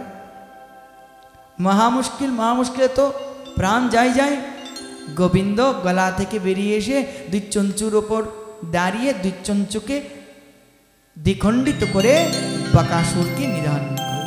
বলে বকাসুর নিধন করে ভগবান কি জয়। এদিকে একদিন পুতনা এবং বকাসুর মারা গেছে। এদের ভাই হলো অঘাসুর। হরে কৃষ্ণ, আমি তোকে ছাড়ব না। আমার ভাই বোনকে মারা, প্রতিশোধ নেবই নেব। কিভাবে প্রতিশোধ নেব? অঘাসুর বিশাল বড় অজগর সাপ এসে শ্রীধাম বৃন্দাবনে মুখ বিস্তার করে হাঁ করে শুয়ে আছে। আজ গোচারণ করতে করতে গোবিন্দ রাখাল বালকদের সঙ্গে খেলছে। খেলতে খেলতে বন্ধুরা বলে, আরে বন্ধু, বৃন্দাবনে তো কখনো এত সুন্দর গুহা দেখিনি। আচ্ছা, এত সুন্দর গুহা আছে, দেখে আসি তো। ওই গুহা দেখবার জন্য ছুটছে। সবাই গিয়ে গুহার মুখের দিকে ঢুকেছে। আরে বাহ, আমরা জানি পাথর তো শক্ত হয়, এই গুহা তো কি নরম গুহা রে, গুহার মাটি কি নরম। সব লাফাচ্ছে স্পঞ্জের মতো। কেউ তো জানে না এটা অঘাসুরের জিহবা। নাচানাচি করছে, সব ভেতরে ঢুকে গেছে। এমন সময় ভগবান বুঝলেন ও কোনো গুহা নয়, অঘাসুর মুখ বাদান করে আছে। ভগবান ছুটলে, বন্ধু যেও না, বন্ধু যেও না, ও অসুর যেও না। ছুটে গিয়ে নিজেও বন্ধুদের বাঁচাবার জন্য সেই মুখের মধ্যে প্রবেশ করলেন। আর যেই না মুখের মধ্যে ঢুকেছে, আর মনে মনে ভাবে আমি তো এটাই চাইছিলাম যে কতক্ষণে তুমি আসো, আর নন্দলালা এবার তোমাকে আমার ভোজনে বানাবো। এবার ভেতরে যেই ঢুকে গেছে, এবার পরিপাক তন্ত্রক্রিয়া শুরু করে দিয়েছে। পরিপাক ক্রিয়া। ভক্ত, আমাদের প্রত্যেকের উদরে জঠর অগ্নি আছে এবং HCl হাইড্রোক্লোরিক অ্যাসিড যে আমাদের খাবারকে হজম করতে সহযোগিতা করে আছে, শুরু করে দিয়েছে পাচন ক্রিয়া। ভগবান বলছি, আচ্ছা আমাকে পাচন করবি, দেখি তোর স্টমাকে কত জোর আছে, আজকে আমি দেখছি, দাঁড়া। ভগবান গিয়ে বিশ্বরূপ ধারণ করতে বিশাল মূর্তি ধারণ করলেন। এমন মূর্তি ধারণ করলেন যে পেট ফেটে দুখণ্ডিত হয়ে গেল। আকাশের পেট থেকে সব বন্ধুদের তুলে নিলেন এবং তার মৃত সঞ্জীবনী হস্তের দ্বারা পুনরায় তাদের জীবিত করলেন। সুখদেব মুনি বললেন, পরীক্ষিত, এই যে লীলাটা, এই কৌমার বছরের লীলা, মানে 5 বছরের কাল। কিন্তু পৌগণ্ড সময়ে বলেছেন 5-এর উপরে 6 গেলেই পৌগণ্ড। বলে কেন? আচ্ছা আমরা কি বাড়িতে গিয়ে বলবো যে আজকে গোপালের এই কথা শুনলাম বা এই প্রসাদ খেলাম? বলবো কি না কালকে এই ঘটনাটা হয়েছে? আজকেরটা তো আজকেই বলবো, কাল হলে তো কাল বলবো। অতীতকালের ঘটনা বর্তমানকালে কি করে বললেন? শুকদেব মুনিকে পরীক্ষা জিজ্ঞাসা করলেন। বলে কারণটা কি শোনো। কারণটা হলো ব্রহ্মা দেখছেন এই অঘাসুরকে মারলে ছোট্ট কালো ছোড়াটা। আচ্ছা সবাই বলে নাকি নাকি ভগবান, আমি পরীক্ষা করব, আমি ব্রহ্মা, যাত্রার কথা শুনি না, যাত্রার কথা মানি না, নিজে পরীক্ষা করে দেখবো এ যদি ভগবান হয় তবেই ভগবান সার্টিফিকেট দেব। আরে ব্রহ্মা তুমি কার সার্টিফিকেট দেবার এসেছো যে তোমার সার্টিফিকেট দিলে তুমি কি না ব্রহ্মার আসনে বসতে পারো? অভিমানে ব্রহ্মা ভুলে গেল ভগবানের কথা। ঠিক আছে পরীক্ষা করব। কি করলেন? বলে যদি ভগবান হবে তুমি তবে কেন তুমি এঁঠো খাবে? ভগবান কি কারো এঁঠো খায়? ব্রহ্মা দেখছে বালুকার তটে গোয়াল বাল সবকে নিয়ে মাঝখানে বসেছে আমার গোবিন্দ, আর চারিধারে সখাগণ, যেন আকাশ থেকে দেখে মনে হচ্ছে চাঁদ ঘেরে তারার মালা। সেই মধুর বৃন্দাবনে বসে আছে গোপাল, দই দিয়ে ভাত মেখেছে। মা দই ভাত খেতে ভালো লাগে না? পেট ঠান্ডা থাকে। দই ভাত মেখেছে আর আঙুলের ফাঁকে ফাঁকে লাল লাল পিলু ফল, খুব সুন্দর লাগছে। সেই দই ভাত নিয়ে মুখে নিচ্ছে, আবার বন্ধুদের মুখে দিয়ে, বন্ধু দেখ আমার মা দই ভাত দিয়েছে কি সুন্দর, আহা কি টেস্ট, ভেরি নাইস, খুব সুন্দর। আর এক সখা বলে আরে কানাই দেখ না আমার মা কি পাঠিয়ে মুখে দে, আহা কি স্বাদ। সখাদের এটো খায়, সখারা কৃষ্ণের এটো খায়। ব্রহ্মা ভাবছে ভগবান যদি হবে এটো কেন খাবে? একটা দুটো অসুর মেরেছে তাই বলে আমি বলবো না তুমি ভগবান, পরীক্ষা করব। আমার পরীক্ষায় যদি পাশ করো তবে জানবে তুমি ভগবান। ব্রহ্মা বলে কি করি কি করি? ব্রহ্মা দেখছে গো বাৎসগুলোকে, বাছুরগুলোকে হরণ করেছে, চুরি করে নিয়ে গিয়ে রৈবতক পর্বতের গুহায় লুকিয়ে রেখে ঘুম পাড়িয়ে দিয়েছে। হঠাৎ সখাগণ বলছে বন্ধু আরে বাছুরগুলো কোথায় গেল? বাছুর দেখছি না তো, হাম্বা হাম্বা করে ডাকছে না তো। কানাই বলছে বন্ধু তোরা খা, আমি দেখছি। কানাই গিয়ে এদিকে ওদিকে ডাকছে, কোথাও কেউ আসে না, কোনো বৎস দেখা যায় না। যে বংশীধ্বনি শ্রবণ করলে ঊর্ধ্বপুচ্ছ তুলে ছুটে আসতো তাদের কোনো দেখা সাক্ষাৎ নেই। কোথায় গেল এরা? তখন কি করলেন? ছুটে এসে বন্ধুদের কাছে, বন্ধু বন্ধু চল সবাই মিলে খুঁজি। আরে বন্ধু কোথায় গেল? কেউ নেই। ওই ধুলোই লুটি পড়ে কাঁদছে, কোথায় গেলে হে সখা, কোথায় গেলে? আমি বাড়ি গিয়ে কি জবাব দেব? সবাই তো আমার মুখের দিকে তাকিয়ে শ্রীদাম সুদাম দাম বসুদাম সবাইকে পাঠায়। ওর মায়েরা যখন চেয়ে থাকবে কানাই তুই বাড়িতে ফিরেছিস, আমার সন্তানগুলো কোথায়, আমাদের কি জবাব দেব? গোমাতা যখন সারাদিন অন্তে নিজে বাছুরের জন্য প্রতীক্ষায় থাকে, কি ফিরিয়ে দেব তাদের কাছে? কাঁদছে। ভগবান দেখলে কি হলো হঠাৎ আজ? বুঝতে পারলেন এ ব্রহ্মার লীলা, ব্রহ্মাময় পরীক্ষা করতে এসেছে।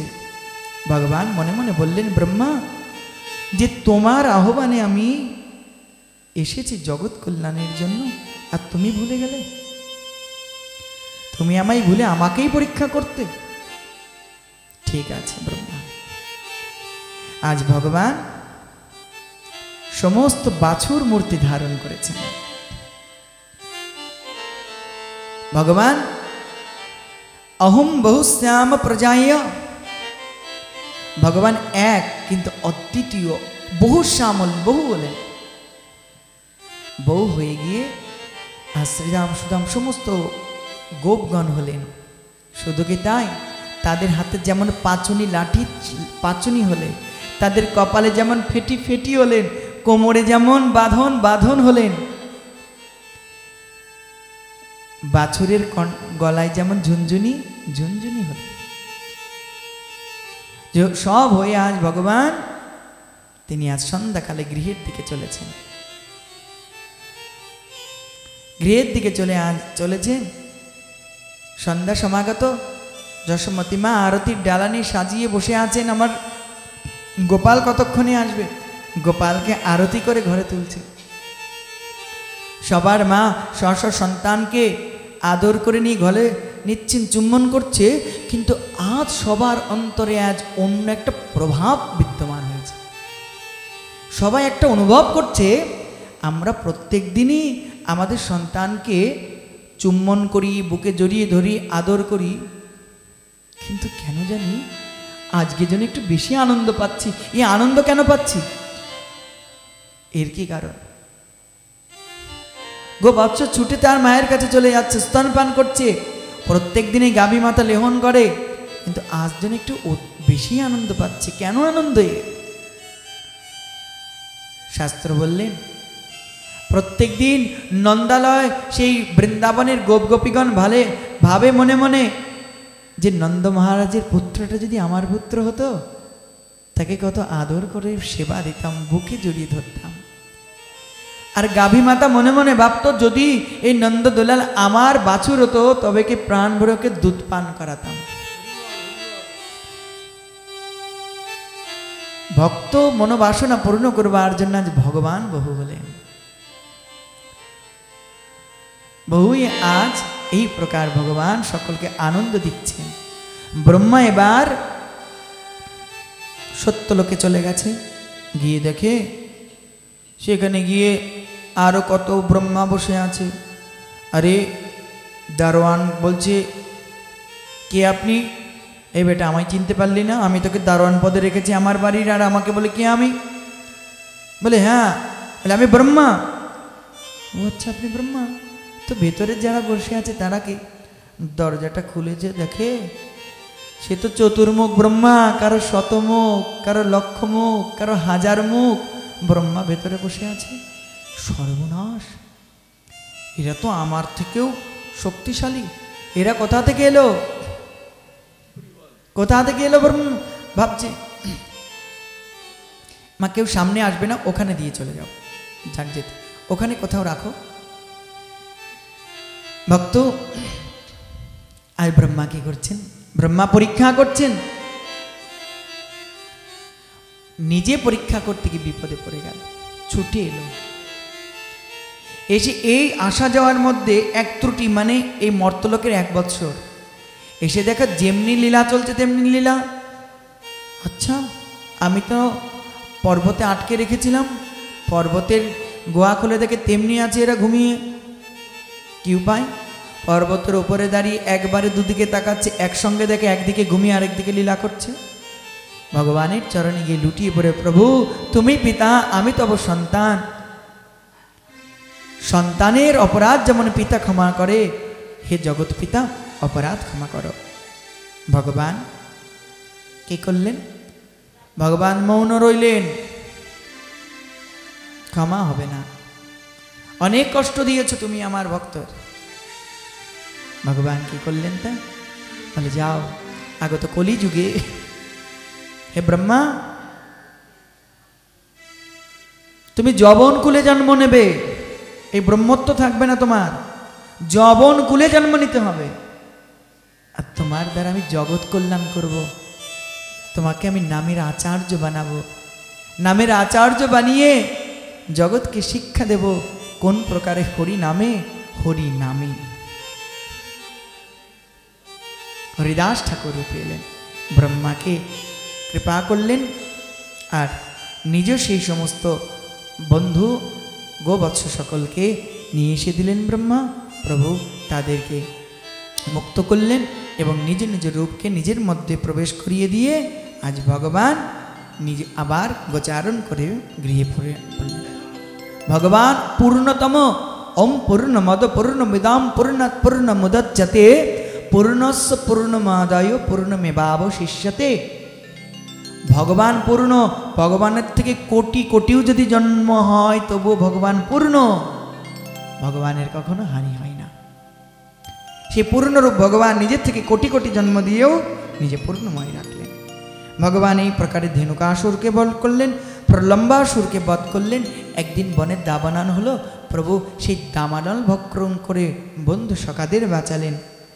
শরৎকাল, সরোবর, স্বচ্ছ সরোবর, পদ্ম, মৃদু বাতাস, ভ্রমর গুঞ্জন করছেন। কি সুন্দর বৃন্দাবনের পরিবেশ। আর এই বৃন্দাবনের পরিবেশ দেখে আজ মন, গোপীদের হৃদয় গোবিন্দ চরণে সমর্পিত হয়ে গেছে। অক্ষতাম ফলমেদম না পরম বিদমাহ সখা পশুন নোভে বেশায় তোরে বয়সই। হে সখীরা, দেখো যাদের চোখ আছে তারা তাদের চোখকে ধন্য করো আমার গোবিন্দ রূপ মাধুর্য দর্শন করে। কেমন রূপ মাধুর্য? বরহাপীরম নটবরো বোপু কর্ণয় কর্ণিকারম বিভ্রদ বস কনক কপীশাং বৈজয়ন্তীম চমালম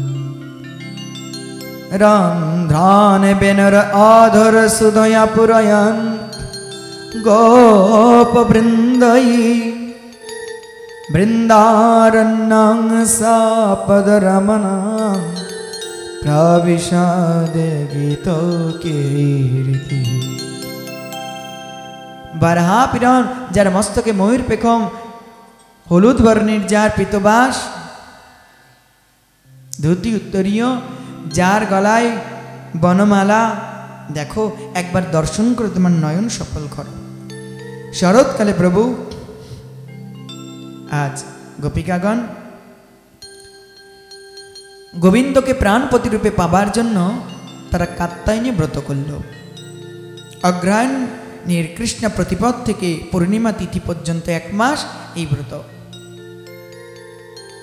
কাত্যায়নী দেবী ব্রত করলে গোবিন্দ খুব সহজে সুপ্রসন্ন হন। 1 মাস কাত্যায়নী ব্রত করলেন। প্রভাত তার স্বামী মানে গৃহের যারা, তারা কেউ জানল না গোপীদের। প্রভাতকালে উঠে সবাই ঘুমোচ্ছে, গোপীরা এসে স্নান করতেন যমুনাতে। আর যমুনাতে যখন স্নান করতেন বস্ত্রটা পারে খুলে রেখে জলে নামতেন, বিবস্ত্রে স্নান করতেন, জলকেলি করতেন। আর প্রত্যেক দিন স্নান করে উঠে ওই বালিকার মূর্তি বানিয়ে কাত্যায়নী মায়ের বলতো, হে কাত্যায়নী মহামা, কাত্যায়নী মহামায়ে মহায়োগিন অধীশ্বরী নন্দ গোপসুতং দেবী পতিং মে কুরুতে নমঃ। হে মা, হে কাত্যায়নী মহামা, তুমি এই নন্দসুত গোবিন্দকে, নন্দনন্দনকে আমাদের পতি বানিয়ে দাও, আর কিচ্ছু চাই না তোমার কাছে। অন্ন খেয়ে প্রত্যহ প্রভাতকালে স্নান করে কত ব্রত করলেন। ব্রতের অন্তিম দিন ব্রতের সাক্ষাৎ মূর্তি ভগবান এলেন। এসে আগে তো গোপীদের বসন চুরি করে ডালের উপর রাখলেন, বৃক্ষের ডালে, আর বৃক্ষের ডালে বসে মোহন মুরলী ধ্বনি করতে লাগলেন। গোপীরা বলে, আরে আরে দেখো, এ তো আমার প্রাণ গোবিন্দের মুরলীর ধ্বনি। এক গোপী বলে, হ্যাঁ, কিন্তু অনেক কাছে শোনা যাচ্ছে তো। আরে গোবিন্দ আমাদের কাছে কত গোচারণ করতে বেরিয়েছে কি? রাধারানী বললেন, হ্যাঁ অবশ্যই, নালে এত তারা দ্রুত কি করে শ্রবণ করব, কত কাছ থেকে আসছে। আর এক গোপী বলে, সামনে একবার তাকিয়ে দেখো। সামনে সব গোপীরা তাকিয়ে দেখে যে গোবিন্দ সামনের বৃক্ষেতে বসে আছে। গোপীরা বলে, আরে সবাই লজ্জা পেয়ে বক্ষ জলে নেমে গেছেন, বক্ষ জলে নেমে চলে গেছেন। আরে কি করি, এ গোবিন্দ এ কি করলে তুমি, গোবিন্দ তুমি এ কি করছো, আমাদের বসন দাও। বলে কার বসন, কিসের বসন? বলে কিছুই জানো না, আমাদের বসন চুরি করেছো। বলে কি বলছো তুমি?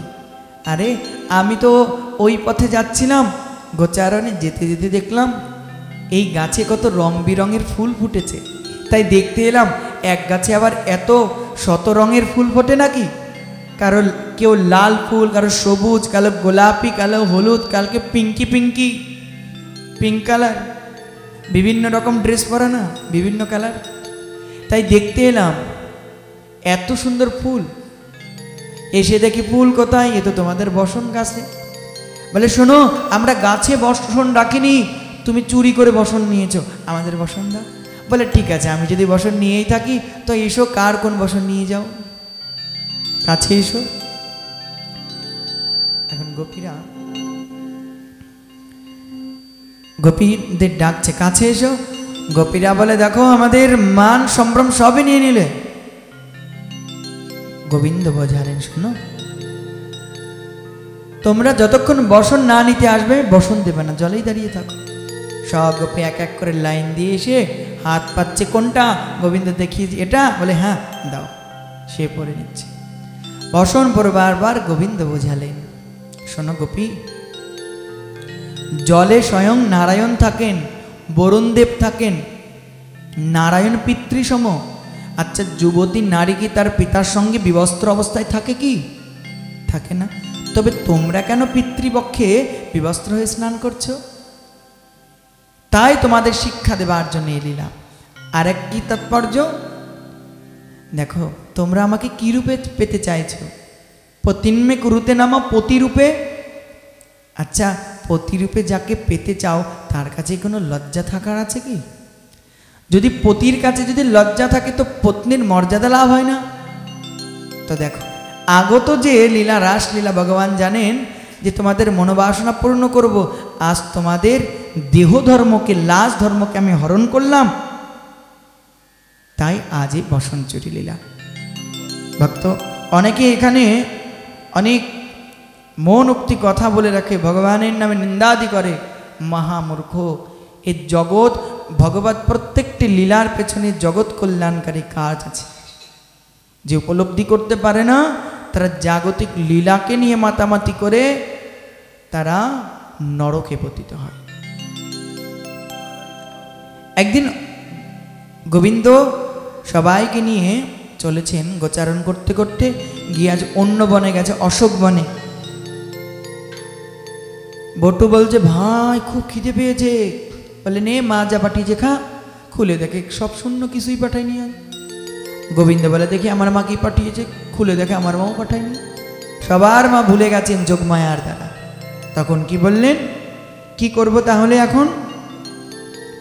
বটু বলে ভাই খিদে এমন লেগেছে, না খেলে ভাই প্রাণে বাঁচা বড় দেয়। তাই এক কাজ করো। বটু ভয়ে বলে ভাই অন্ন খেতে চাই, যদি খাওয়াইতে পারো তবে সুখ ভাই, গোধন চড়াই কিছু না চাহি আরো। বলি বহু দিনের মনের আশা, এই বন মাঝে আমরা অন্ন খাবো। খাওয়াও বন্ধু। ঠিক আছে তোমরা যাও, যাজ্ঞিক ব্রাহ্মণগণের কাছে যাও, আমার কথা বলো। গিয়ে বললে যাজ্ঞিক ব্রাহ্মণগণ, কাছেই আমাদের রামকৃষ্ণ এসেছে, কৃষ্ণ বলরাম, দাও না দুটো অন্ন, খুব খিদে পেয়েছে আমাদের, রামকৃষ্ণকে ভোগ দিয়ে আমরা খাবো। নিন্দে করলো, কোথাকার নাম, কোথাকার কৃষ্ণ, আমরা ব্রাহ্মণ, সে কিনা গোয়ালা। এত বড় স্পর্ধা যে আমার বাড়িতে ভিক্ষে নিতে আসে। দূর করে দাঁড়িয়ে দিল। গোবিন্দ কাছে গিয়ে বলে ভাই আমরা সব সইতে পারি, তো নিন্দা সইতে পারি না ভাই, অন্ন খাবো না, অন্ন আমরা খেতে চাই না ভাই। তো এক কাজ কর, তোরা আর একবার যা, যাজ্ঞিক স্ত্রীগণের কাছে যা, মানে শোন ভাই এবারই শেষ যাওয়া, এবারও যদি তারা তোর নামে অন্য কথা বলে তবে শোন আর আমাদের দেখতে পারবি না, ওখানেই প্রাণ ত্যাগ করে দেব। যাজ্ঞিক ব্রাহ্মণীগণ যেন তাদের মনের পসরা সাজিয়েই বসেছিল, কবে আমার গোবিন্দ চরণ সেবা করে। যেই না গোয়াল বাল গিয়ে বলেছে, অমনি চর্বচস্য লেহ পেয় চতুর্বিধ খাবার নিয়ে গিয়ে আজ গোবিন্দের সম্মুখে উপনীত হয়েছে। গোবিন্দ বললে, রেখে চলে যাও।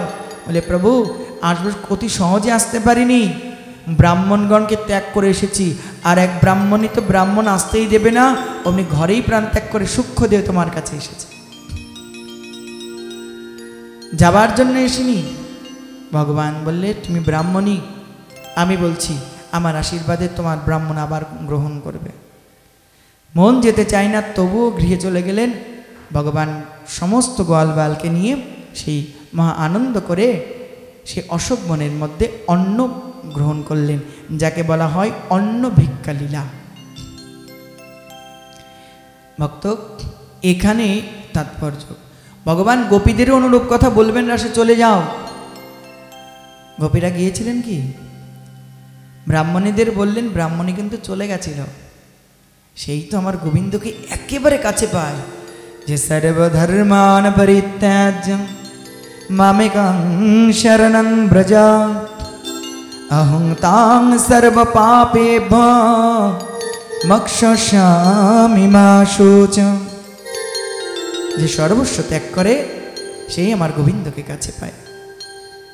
তাই যে যত বাধা আসুক না কেন, বাধাকে অতিক্রম করে ভজন করবার নামই প্রকৃত ভজন। গৃহে বাধা দিক না কেন, তাতে কি ক্ষতি আসে যায়? ভজন করো, ভজনে বাসা আসবেই, আর বাধা আসবেই বলেই, আর বাধা আসলে পরেই ভজনের উৎকর্ষতা লাভ হবে। ভক্ত, আর বেশি সময় নেই।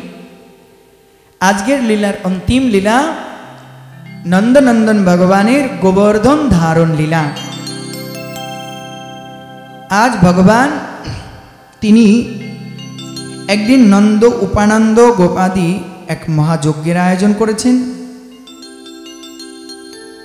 শ্রীকৃষ্ণ পিতা নন্দ মহারাজকে কারণ জিজ্ঞাসা করলেন, বাবা এ কিসের জন্য আয়োজন? বলে, বেটা এটা ইন্দ্রযাগ হবে। আচ্ছা, কেন? ইন্দ্র বর্ষণ করে তাই ফসল হয়। আচ্ছা বাবা, ইন্দ্র বর্ষণ করে ফসল হয় নাকি আমাদের এই গোবর্ধন পর্বত তিনি আমাদেরকে ঝর্ণার জল দেন, তিনি আমাদেরকে কাঠ দেন, তিনি সুন্দর সুন্দর ঘাস জন্ম দেন? কে দেন? বলে, গোবর্ধন পর্বত দেন, সত্য, কিন্তু ইন্দ্র তো বর্ষণ করে। শোনো বাবা, এ মিথ্যা। বস্তুত পিতা হে মিথ্যা, রজগুণের দ্বারা মেঘ চালিত হয়ে গিয়ে তখন বৃষ্টি আকার ধারণ করে আসে। তাই পিতা যদি পূজা করতেই হয় তো চলুন আমরা গোবর্ধন পর্বতের পূজা করি। বাবা সবাইকে ডাকলেন, সবাই কি বলো তোমরা? বলে, হ্যাঁ, গোপাল ছোট হলে কি হবে, গোপাল কিন্তু ঠিকই বলেছে, গোপাল কিন্তু ঠিকই বলছে, দেখো। ঠিক আছে, চলো সবাই মিলে এবার ইন্দ্রযজ্ঞ না করে আমরা আপনারটা দেখব। এবার আমরা কি করব? চলো আমরা সবাই মিলে গিয়ে আজ সেই গোবর্ধনের পূজা করব। সবাই মিলে ইন্দ্রযাগের জন্য যা যা তৈরি করেছিল, অনেক পিঠেপানা করেছে। বাবা এইগুলো এবার খুলে দাও, এগুলো তুলে দাও। আমার এই বাড়ির মাও অনেক কিছু করেছে, যে গোবর্ধন ভগবানকে ভোগ লাগাবার জন্য অনেক আয়োজন করেছে। তো গৃহ গোবর্ধন ভগবানকে ভোগ লাগাবার জন্য যা ইন্দ্রযাগের জন্য করেছিল সমস্ত কিছু নিয়ে এলো, আর সমস্ত কিছু নিয়ে এসে আজ কি করল? গোবর্ধন পর্বতের নিম্ন তটে উপনীত হলো। আর এসে সবাই মিলে ইন্দ্রযাগ রেখে সবাই গিরি গোবর্ধনের পূজা করবে। আরে লালা, আরে কানাই, এ কিভাবে পূজা করতে হয়? বলে, আরে আমি নিজে পূজা করে দেখিয়ে দিচ্ছি। আচ্ছা, নিজে তো স্বয়ং গোপাল এক মূর্তিতে তো গিরিরাজে তলদেশে পূজা করছে, আর এক মূর্তিতে তো স্বয়ং গিরিরাজের ওপরে বসে পূজা গ্রহণ করছেন। বলি এ গিরিরাজ মহারাজ কি এক রূপে দেখো নিজে বসে আছেন, আর এক রূপে তো নিজে গিরিরাজের উপরে বসে আছেন। ভক্ত, এই জগতে গিরিরাজ পূজার প্রথম সূচনা স্বয়ং গিরিরাজ ভগবানই করেন। গোপাল গিরিরাজ, গিরিরাজই গোপাল, তাই গোপালই গিরিরাজ পূজা শুরু করেন এবং গোপাল নিজে হাতে পূজা করেন। মহা ধুমধাম করে যা যা এনেছিল সবাই মিলে, আচ্ছা গিরিরাজ বাবাকে স্নান করাতে হবে। সবাই গিয়ে, আরে এই কি ছোটখাটো গিরিরাজ ভাই। সেখানে গিয়ে কি হলো, এখন জল কোথায় পায়? সবাই 1000 কলস যমুনা থেকে জল নিয়ে এসে গিরিরাজ বাবার মাথায় ঢেলে দিয়েছে। আর এইটুক জলে গিরিরাজ বাবার কি হয়? 21 মাইল বিস্তৃত, 7 ক্রোশ, কি হবে আর? তো কি হলো, মানসী গঙ্গা রূপে তার ভেতর থেকে ঝর্ণা হয়ে প্রবাহিত হয়ে গিরিরাজ ভগবান অভিষিক্ত হলেন। আচ্ছা, অভিষেক হলে হবে না, এবার তাকে তো খেতে দিতে হবে, ভালো খেতে দিতে হবে না তাকে? যত কিছু এনেছিলেন, যত চর্ব চুষ্য লেহ পেয় ক্ষীর ননি মাখন সমস্ত কিছু আজ গিরিরাজ ভগবানের সম্মুখে রেখেছে। আর রেখে বলে, আরে লালা, তোর গিরিরাজ খাবে তো? তোর গিরিরাজ খাবে তো? বলে, কি বলিস ভাই, তোদের ইন্দ্রকে কখনো খেতে দেখেছিস? বলে, না। বলে, আমার গিরিরাজ ঠিকই খাবে। অমনি গোবিন্দ আমার এক মূর্তিতে তিনি ভোগ লাগাচ্ছেন, আর এক মূর্তিতে স্বয়ং গিরিরাজের মধ্যে প্রকটিত হয়ে গেছেন। বলি এ গিরিরাজ ভগবান কি জয়। যেই না প্রকটিত হয়েছেন, প্রকটিত হয়ে এবার গোপালের মতোই দেখতে। আরে গোপালের মতো কি সাক্ষাৎ গোপাল? গোপ গোপীগণ বলছে, আরে আরে একবার তাকিয়ে দেখো গিরিরাজের দিকে, এ দেখতে তো সাক্ষাৎ আমার গোপালের মতো।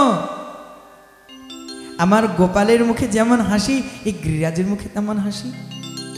আমার গোপালের মস্তকে যেমন ময়ূর পেখম, এর মস্তকে তাই। যেমন মধুর মুরলী হাতে, এরও তাই। আমার গোপালে যেমন পীতবাস, এরও পীতবাস। মুখখানা দেখো অবিকল আমার গোপাল। মনে মনে বলে, আরে ভোলে ভালা সিধে সাদা গোয়ালিনীগণ, গোয়ালগণ, শোনো, তুমি যাকে গিরিরাজে দেখছো আর যাকে নিজের সন্তান মনে করছো, ও দুই একই, অন্য কেহ নয়। দুই একই বস্তু। তো গিরিরাজে প্রভু তো স্বয়ং ঐশ্বর্য রূপে যেন প্রকাশ করছেন, ঐশ্বর্য মূর্তিতে। আর মাধুর্য মূর্তিতে তো স্বয়ং ভক্তদের সঙ্গে নিয়ে যিনি সেবা করছেন। আচ্ছা লালা, তোর এই গিরিরাজ খাবে বটে? বলে, হ্যাঁ দেখ না, এখনই খাবে। আগে তুলসী দিয়ে আগে নিবেদন ঘন্টাটা নাড়িয়ে শঙ্খজল দে না। যে না দিয়ে দিয়েছে গোপাল, অমনি দেখে গিরিরাজ ভগবান একটা দুটো নয়, 1000 1000 হাত দিয়ে তুলছে আর মুখের মধ্যে দিচ্ছে। হে ভগবান, একটা দুটো হাত নয়, আর একটা দুটো মুখ নয়, আর ছোটোখাটো এইটুক মুখ নয়, বিশাল বড় মুখ। আর যেখানে একবার হাত পড়ছে, যদি রুটির পাঁজায় হাত পড়ে তো রুটি শুদ্ধ মুখের মধ্যে হয়ে যাচ্ছে। যদি মাখনের দিকে হাত যায়, মাখনের থালাটা নিয়েই মুখের মধ্যে জাকিয়ে জাকিয়ে ঢেলে দিচ্ছে। যদি পিঠাপানায় হাত যায়, পিঠাপানা নিয়েই মুখের মধ্যে দিচ্ছে। আবার যদি এই যে চানাচুর, চিড়ে ভাজা, এসব যদি পাই, মুখের মধ্যে দিয়ে দিচ্ছে। যা পেয়েছে সব মুখের মধ্যে দিয়ে দিচ্ছে। এখন বটু ছিল বড় পেটুক, বটু ভাবছে, মুখে হাত দিয়ে ভাবছে, হে ভগবান, এ ভগবান খেতে খেতে কি সবই খেয়ে নেবে, আমাদের জন্য কিছুই রাখবে না। গোয়াল বাল বলছে, আরে ভাই, এ তোর কোন পেটুক ঠাকুর এনেছিস রে? হ্যাঁ, এ খেতে খেতে সব খেয়ে নিচ্ছে। সারা 2 দিন ধরে না খাওয়া, না স্নান করা, না ঘুমানো রাতে, সারা রাত ধরে পিঠে পানা করেছি, এ ঠাকুর সব খেয়ে নিল। গোপাল হাসছে, তোরাই তো বলছিস খাই না খাই না, এখন খাচ্ছে, বাধা দিচ্ছিস কেন? বলে, খাওয়ার তো একটা লিমিট আছে রে ভাই, সবই যদি খেয়ে নেয় আমরা কি খাবো? বলি আচ্ছা দেখ, আমার গিরিরাজ যেমন ভোজন করে, আমার গিরিরাজ আবার ভোজন সবাইকে প্রসাদও বিতরণ করে। হঠাৎ গিরিরাজ বাবা বলছে, একটু গিরিরাজ বাবা হঠাৎ বলছে, আচ্ছা গোয়ালিনী, আচ্ছা এই মাখনটা কার বাড়ির গো? এক গোয়ালিনী বলছে আমার বাড়ি, আমার বাড়ি। আচ্ছা গোয়ালিনী, আর কি মাখন আছে? বড় সুস্বাদু। বলে হ্যাঁ আছে। বলে কোন দিক থেকে যাব তোমার বাড়ি? বলে প্রথমে যাবে সোজা, তারপরে বাঁ দিকে, তারপরে দেখবে ছোট্ট একটা গলি আছে, গলিতে ঢুকবে, তারপরে গলিতে ঢুকে ডান দিকের মোড়ে ঢুকবে, ডান দিকের মোড়ে যাবে সোজা, সেখানে গিয়ে দেখবে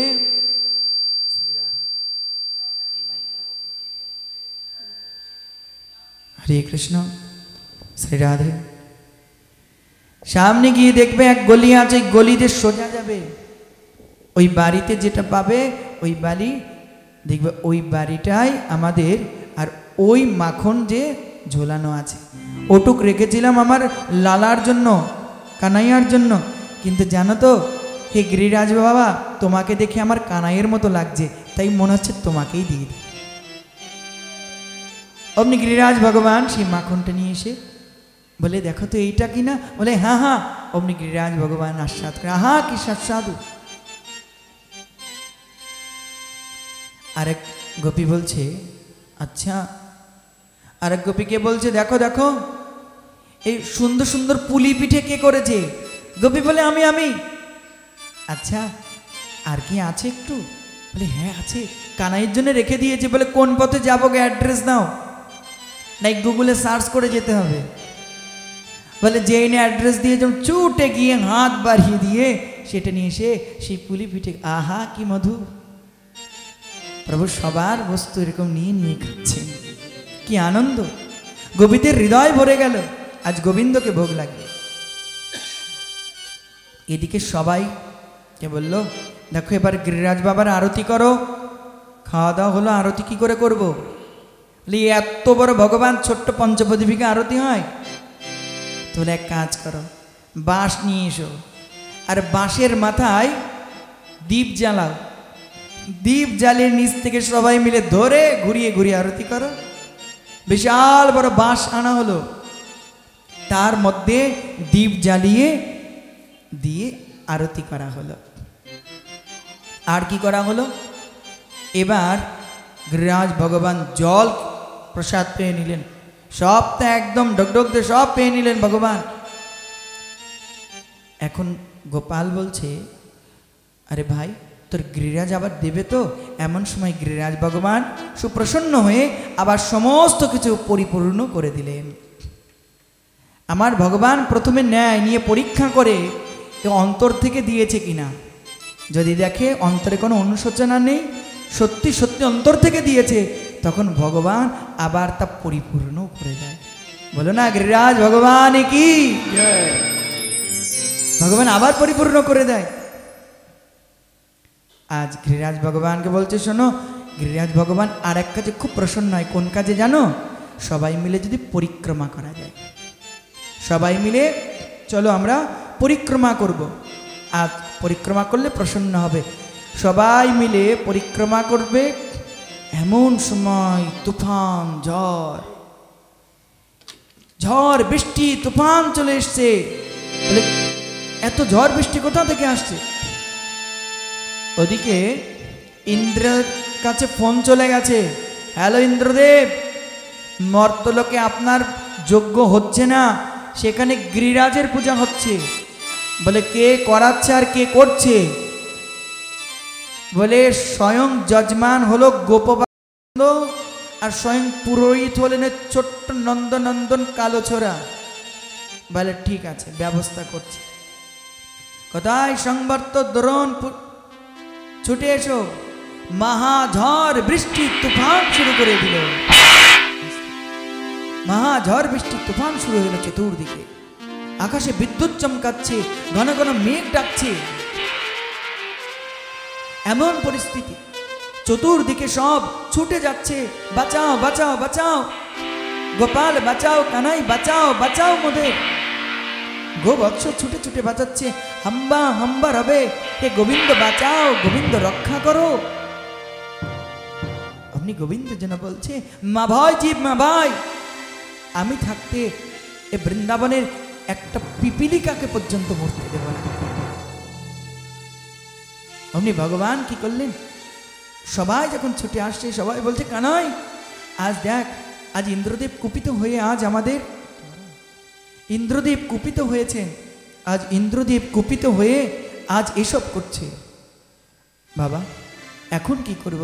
সবাই বলে একটা উপায় আছে, কোনো ভয় পেও না, যে গিরিরাজ ভগবানকে আমরা পূজা করেছি, এই গিরিরাজ ভগবানই আমাদের আশ্রয় দেবেন, গিরিরাজ ভগবান আমাদের রক্ষা করবেন। ভক্তগণ, একদিন সন্তমুখে শ্রবণ করেছিলাম যে সত্যযুগের ঠাকুর হলেন আমার নরসিংহ ভগবান, আর দাপর যুগের ভগবান হলেন আমার গিরিরাজ ভগবান। যদি কেউ রক্ষা পেতে চাও তো সত্যযুগের ঠাকুরকে না ডাকলেও হবে, আমার দাপর যুগের গোপী রক্ষক, ভক্ত রক্ষক, ভক্তবৎসল ভগবান গিরিরাজকে শরণ নাও, গিরিরাজ তোমার রক্ষা করবেই করবে। বলো গিরিরাজ মহারাজ কি জয়। গিরিরাজ ভগবান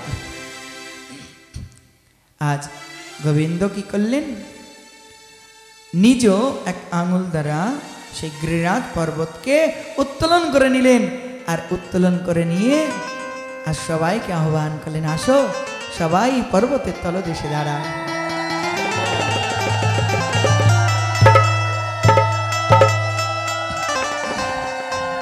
সবাই এলো, সবাই সেই গিরিরাজ পর্বতের তটদেশে এসেছে। গিরিরাজ পর্বতের নিচে সবাই আশ্রয় পেয়েছে,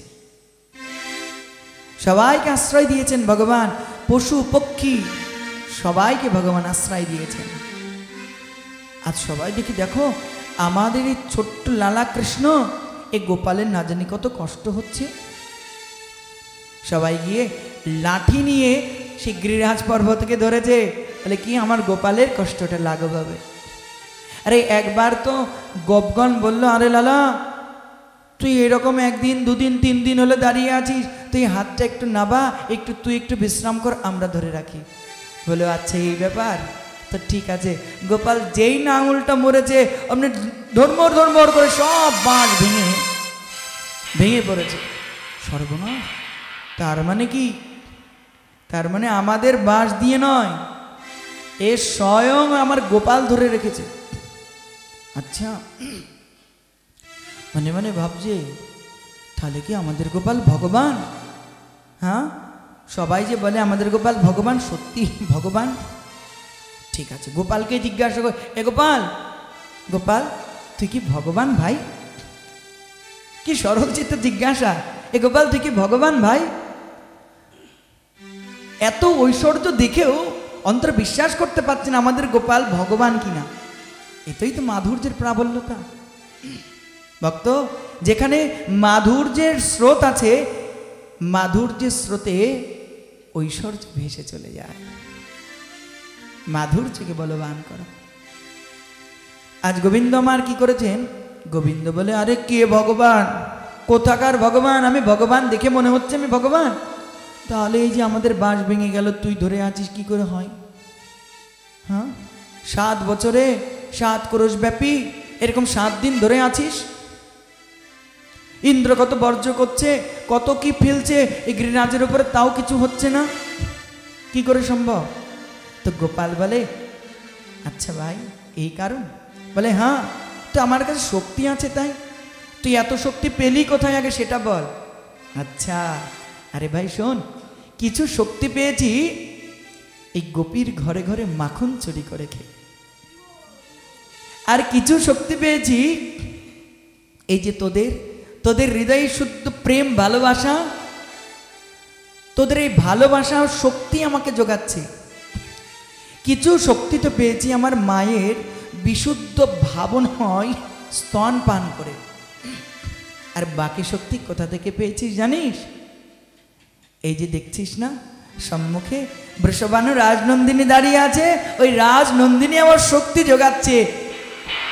রাধা পূর্ণ শক্তি, কৃষ্ণ পূর্ণ শক্তিমান, দুই বস্তু ভেদে নাহি শাস্ত্র প্রমাণ। দুই বস্তু কোনো ভেদ নেই, শাস্ত্র প্রমাণ। তাই ভাই দেখো কোনো ভেদ নেই। আহা, প্রাণ জুড়িয়ে গেল। ভক্ত গোবিন্দ আজ ওইভাবে ধরে আছেন। ইন্দ্র জিজ্ঞাসা করছে, দেখো সংবর্তক দুধ পাঠিয়েছে, দেখো তো সব মরে গেছে কিনা। বলে মহারাজ, বৃন্দাবনের একটা পিঁপড়েরও প্রাণহানি হয়নি, জীবজন্তু মানুষ তো দূরের কথা। কি এত ঝড় বৃষ্টি, প্রলয়কারী ঝড় বৃষ্টি দিলাম, কোনো কাজ হলো না কেন? গিয়ে দেখে আমার গোবিন্দ ধরে আছে। ভক্ত সময় সংক্ষেপ, কিন্তু এই দিনের একটা অভূত লীলা ছিল।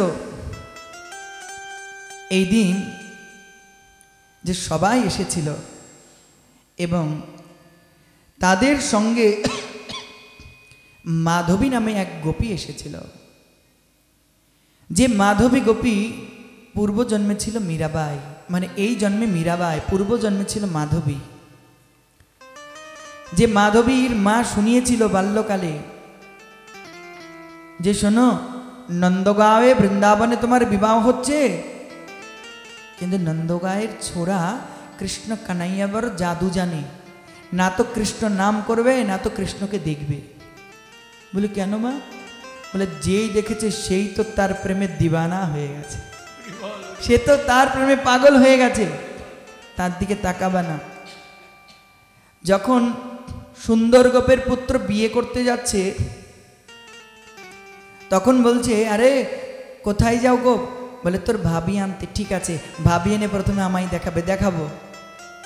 যেই না নন্দগাঁয়ে ঢুকবে বলে দেখো, আরে গোপ গোয়ালা, আমার ভাবিকে দেখাবা না আমায়? গোপাল বলছে। বলে হ্যাঁ হ্যাঁ। আপনি কাছে গিয়ে স্ত্রীকে বলছে, আচ্ছা তোমার ঘোমটাটা একটু তোলো না, আমার কৃষ্ণ তোমার মুখটা দেখবে। যেই না বলেছে কৃষ্ণ দেখবে, গোমটা ছিল নাক অব্দি, হয়ে গেছে পা অব্দি, সব ঢেকে নিয়েছে, কিচ্ছু দেখাবে না, এমনি ভেতরে হাত দিয়ে লুকিয়ে বসে আছে। বলে কি? বলে না, না তো ওই নাম করবে না তো ওই ব্যক্তিকে আমার মুখ দেখাবো। ও বহু অনুনয় বিনয়, অমনি গোবিন্দ সামনে এসে, ও ভাবি, ভাবি গো, আরে অত লজ্জা নেই, আমাকে একটু দেখা, আমি তো তোমার দেওর গো। দেবর হয় না? ভেতর থেকে এবারে কাঁপছে, কতক্ষণে যাই এ জাদুকর, না জানি দেখলেই আমার সব জাদু হয়ে যাবে, বশ হয়ে যাবে। বৃথা তো তার জীবন যে এহানো জাদুকরের প্রেমে পড়েনি। প্রেমে পড়বার জন্যই এসেছি, যে এহানো জাদুকরের প্রেমে পড়ে না, সে এ জগতের আর কি প্রেমের মাধুর্য সে বুঝলো। প্রেম যদি শিখতে চাও তো আমার গোবিন্দের সঙ্গে প্রেম করে শিখো।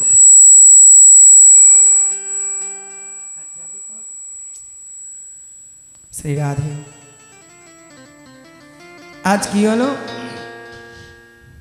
আজ স্বয়ং ভগবান আমার দেখলো না, ও যখন মুখ দেখাবে না, ভগবান গোস্বা করে চলে গেলেন, রাগ করে। আমিও প্রতিজ্ঞা করলাম, আমিও তোকে মুখ দেখাবো না। আরে মাইকটা ঠিক করুন।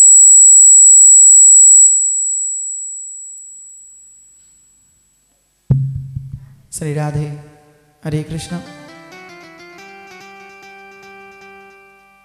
তোমায় আমি মুখ দেখাবো না। কি করলো তখন?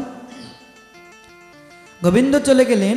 যেদিন এই গিরিরাজ গোবর্ধন ধারণ করেছিলেন ভগবান, সবাই তো বৃন্দাবনে ছুটছে, কোথায় বাঁচবো? বাঁচার এই স্বামী পুত্র কন্যা কেউ বাঁচাতে পারল না। তখন সবাই দেখছে, আরা বিশাল বড় একটা ছাতা দেখছি, সবাই ছাতার নিচে জড়ো হয়েছে, ছুটে যায় সেই ছাতার নিচে। এই মাধবী ছুটতে ছুটতে কাঁপতে কাঁপতে ভিজে ছুটে এসে দাঁড়িয়েছে। দাঁড়িয়ে ভাবছি, এত বড় পাহাড় কে তুলেছে দেখি তো। তাকিয়ে নিচে প্রবেশ করেই প্রথম দৃষ্টিটা পড়েছে যে নখারো বিন্দের উপর আমার গোবিন্দ এই পর্বতকে ধরে রেখেছে। ওই নখটা দর্শন করে ভাবছে, আহা, যার নখের এত কান্তি, না জানি সে কত কান্তিময়। না জানি সে কত কান্তিময়। আচ্ছা, ওই নখ রাশি দর্শন করতে করতে করকমল, করকমল দর্শন করতে করতে নয়ন রাশি, যেই না নয়নে নয়ন পড়েছে মাধবীর আর গোবিন্দের, অমনি আর নয়ন ফেরাতে পারে না। অমনি নয়নকে বলে, হে নয়ন, হে নয়ন, তুমি এহানো রূপ আগে কেন দেখনি? নয়ন, আগে যদি তুমি এ নয়ন দেখতে, এই নয়নে নয়ন মিলতো, তবে তোমার নয়ন ধন্য হয়ে যেত। নয়ন রাশি থেকে আস্তে আস্তে আমার গোবিন্দের অধর অধর সুধা পানে নয়ন দিয়েছে। যেই না আমার গোবিন্দের অধরে নয়ন পড়েছে, যেই না নয়ন পড়েছে, আহা, এ কার এমন হাসি, কার এমন অধর, এত সুন্দর হাসি, হাসি নয় যেন মুক্তা ঝরছে। আজ গোবিন্দ মুখারো বিন্দ যেই না দর্শন করেছে, এ কোন জাদুকর, তুমি আমার হৃদয়কে হরণ করলে। মাধবী দেখছে আর নয়ন জলে ভাসছে, ভাসতে ভাসতে অপলোক নেত্রে দর্শন করছে, আর এদিকে পাশ থেকে এক গোয়াল নিয়ে ধাক্কা দিচ্ছে। আরে মাধবী, কি হলো? হঠাৎ জ্ঞান ফিরে বলছে, আচ্ছা কি এত সুন্দর পুরুষ? ও হে মাধবী, যাকে দর্শন করবার জন্য আমরা ঘরের থেকে বাইরে ছুটে আসতাম, আর তাকে দর্শন করবি না বলে তুই বাইরে থেকে ঘরে লুকিয়ে থাকতিস, সেই আমার প্রাণ গোবিন্দ, এই সেই গোবিন্দ, এই সেই কৃষ্ণ। আরে বৃথা আমার নয়ন, বৃথা আমার জীবন, আর ধিক্কার সেই মাকে যে মা আমায় শিক্ষা দিয়েছিল এখানে জাদুকরের নয়নে নয়ন দিতে। ধিক্কার, আমি যদি এই নয়ন যদি প্রথমে দিতাম তবে আমার জীবন ধন্য হয়ে যেত। আজ জীবনের অন্তিমে তার নয়নে নয়ন পড়েছে। তুমি এত সুন্দর প্রভু, আগে কেন তোমার প্রেমে মজিনি? মাধবী কাঁদছে, গোবিন্দ মুখপানে তাকাচ্ছে না, গোবিন্দের দৃষ্টি অন্যদিকে। মাধবী, বলেছিলাম না তোমার দিকে ফিরেও তাকাবো না? ভুল করেছিলে সেদিন। মহামা মুনি ঋষি বৃন্দ আমার এই রূপ দেখবার জন্য লাইন দিয়ে পড়ে থাকে, আর তুমি দেখবার সুযোগ পেয়েও দেখনি। দেখো এখন কেমন লাগে। গোবিন্দ চরণে লুটিয়ে পড়ে মাধবী বলছে, প্রভু হে নাথ, আগামী জন্মে যদি আমার জন্ম দাও তো প্রভু, যে অবগুণ্ঠন, যে অবগুণ্ঠনের জন্য আমি তোমায় দেখতে পাইনি, সেই অবগুণ্ঠন মুক্ত করে দিও, যেন তোমায় দর্শন করতে পারি। তিনি এলেন রাজস্থানে মীরাবাই রূপে। সেই মীরাবাই রূপে এলেন সেই মাধবী। আর মাধবী এসে বললেন, মেরে তো গিরিধারী গোপাল দুসর না কই, আমার তো শুধু গিরিধারী গোপাল, আমি গিরিধারী, আর গিরিধারী আমার, আমি আর কারো নয়, আর জানি না। ভগবান গিরি গোবর্ধনধারী চরণে এবার লুটিয়ে পড়লেন সেই ইন্দ্র। প্রভু গো, ক্ষমা করো প্রভু, আমি না বুঝে অনেক ভুল করেছি। ভগবান মৃদু হাসলেন। স্বর্গের থেকে সুরে ভরে জল নিয়ে এসেছে, সুরভি মাতা এসছেন, তার দুগ্ধ ধারায় স্বর্গের মন্দাকিনীর জলে আজ আমার গিরিরাজ ভগবানকে, গোবিন্দকে অভিষেক করলেন। অভিষেক করবার পর তার নাম দিলেন হে নাথ। তুমি আমার একটা ইন্দ্রিয়, আমি যে ইন্দ্রিয় আর আমার যে ইন্দ্রিয়, চক্ষু আমার ইন্দ্রিয়, কর্ণ আমার ইন্দ্রিয়, জিহ্বা আমার ইন্দ্রিয়, আমি ইন্দ্রিয় আর আমার যে সব ইন্দ্রিয়, আমার সমস্ত ইন্দ্রিয়ের অধিপতি হও তুমি। তাই আজ থেকে তোমার নাম দিলাম আমি গোবিন্দ। গান বিন্দেতি ইতি গোবিন্দ, অর্থাৎ যিনি প্রতিটি ইন্দ্রিয়ের অধিপতি তিনি হলেন গোবিন্দ। বলিয়ে গোবিন্দ চন্দ্র ভগবান কি জয়। ভক্ত আমার গোবিন্দকে তোমার ইন্দ্রিয়ের অধিপতি বানাও, তবে তুমি যথার্থ জীবন লাভ করবে। ইন্দ্র প্রণাম করে অভিষেক করে চলে গেলেন। সবাইকে বললে বেরিয়ে যাও, সবাই বেরিয়ে গেল। প্রভু পুনরায় সেই গিরিরাজ পর্বতকে যথাস্থানে রাখলেন। সকলে আনন্দ করতে করতে গিরিরাজ মহারাজের জয়ধ্বনি কীর্তন করতে করতে আজ সকলে মিলে সেই গিরিরাজ পর্বতের চতুর্দিকে আনন্দ মহোৎসব করতে লাগলো। বলিয়ে গিরিরাজ মহারাজ কি। চলুন আমরা সকলে মিলে সেই গিরিরাজ মহারাজের বন্দনা করি। শ্রী গোবর্ধন মহারাজ महाराज तेरे माथे मुकुट विराज रहे। श्री गोवर्धन महाराज गिरिराज मुकुट विराज श्री गोवर्धन महाराज महाराज तेरे माथे मुकुट विराज रहे। श्री गोवर्धन भोपाल तक तेरे माथे मुकुट विराज रहे। तो पे पान चढ़े तो पे फूल चढ़े, तो पे पान चढ़े तो पे फूल चढ़े, तो पे पान चढ़े तो पे फूल चढ़े, तो पे पान चढ़े तो पे फूल चढ़े, तो पे चढ़े तो पे चढ़े ओ तो पे चढ़े दूध की धार ओ धार तेरे माथे मुकुट विराज रहे। श्री गोवर्धन गिरिराज महाराज तेरे माथे मुकुट विराज रहे।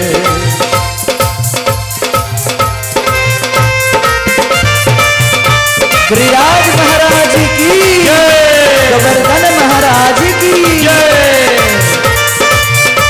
উঠবে না, যেখানে যায় ওখানেই আনন্দ করো, ওখানে যায়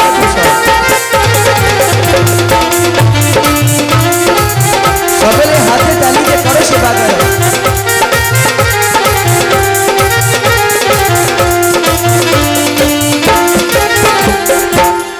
तेरे कानन कुंडल साज रहे, तेरे कानन कुंडल बाज रहे, तेरे कानन कुंडल साज रहे, तेरे कानन कुंडल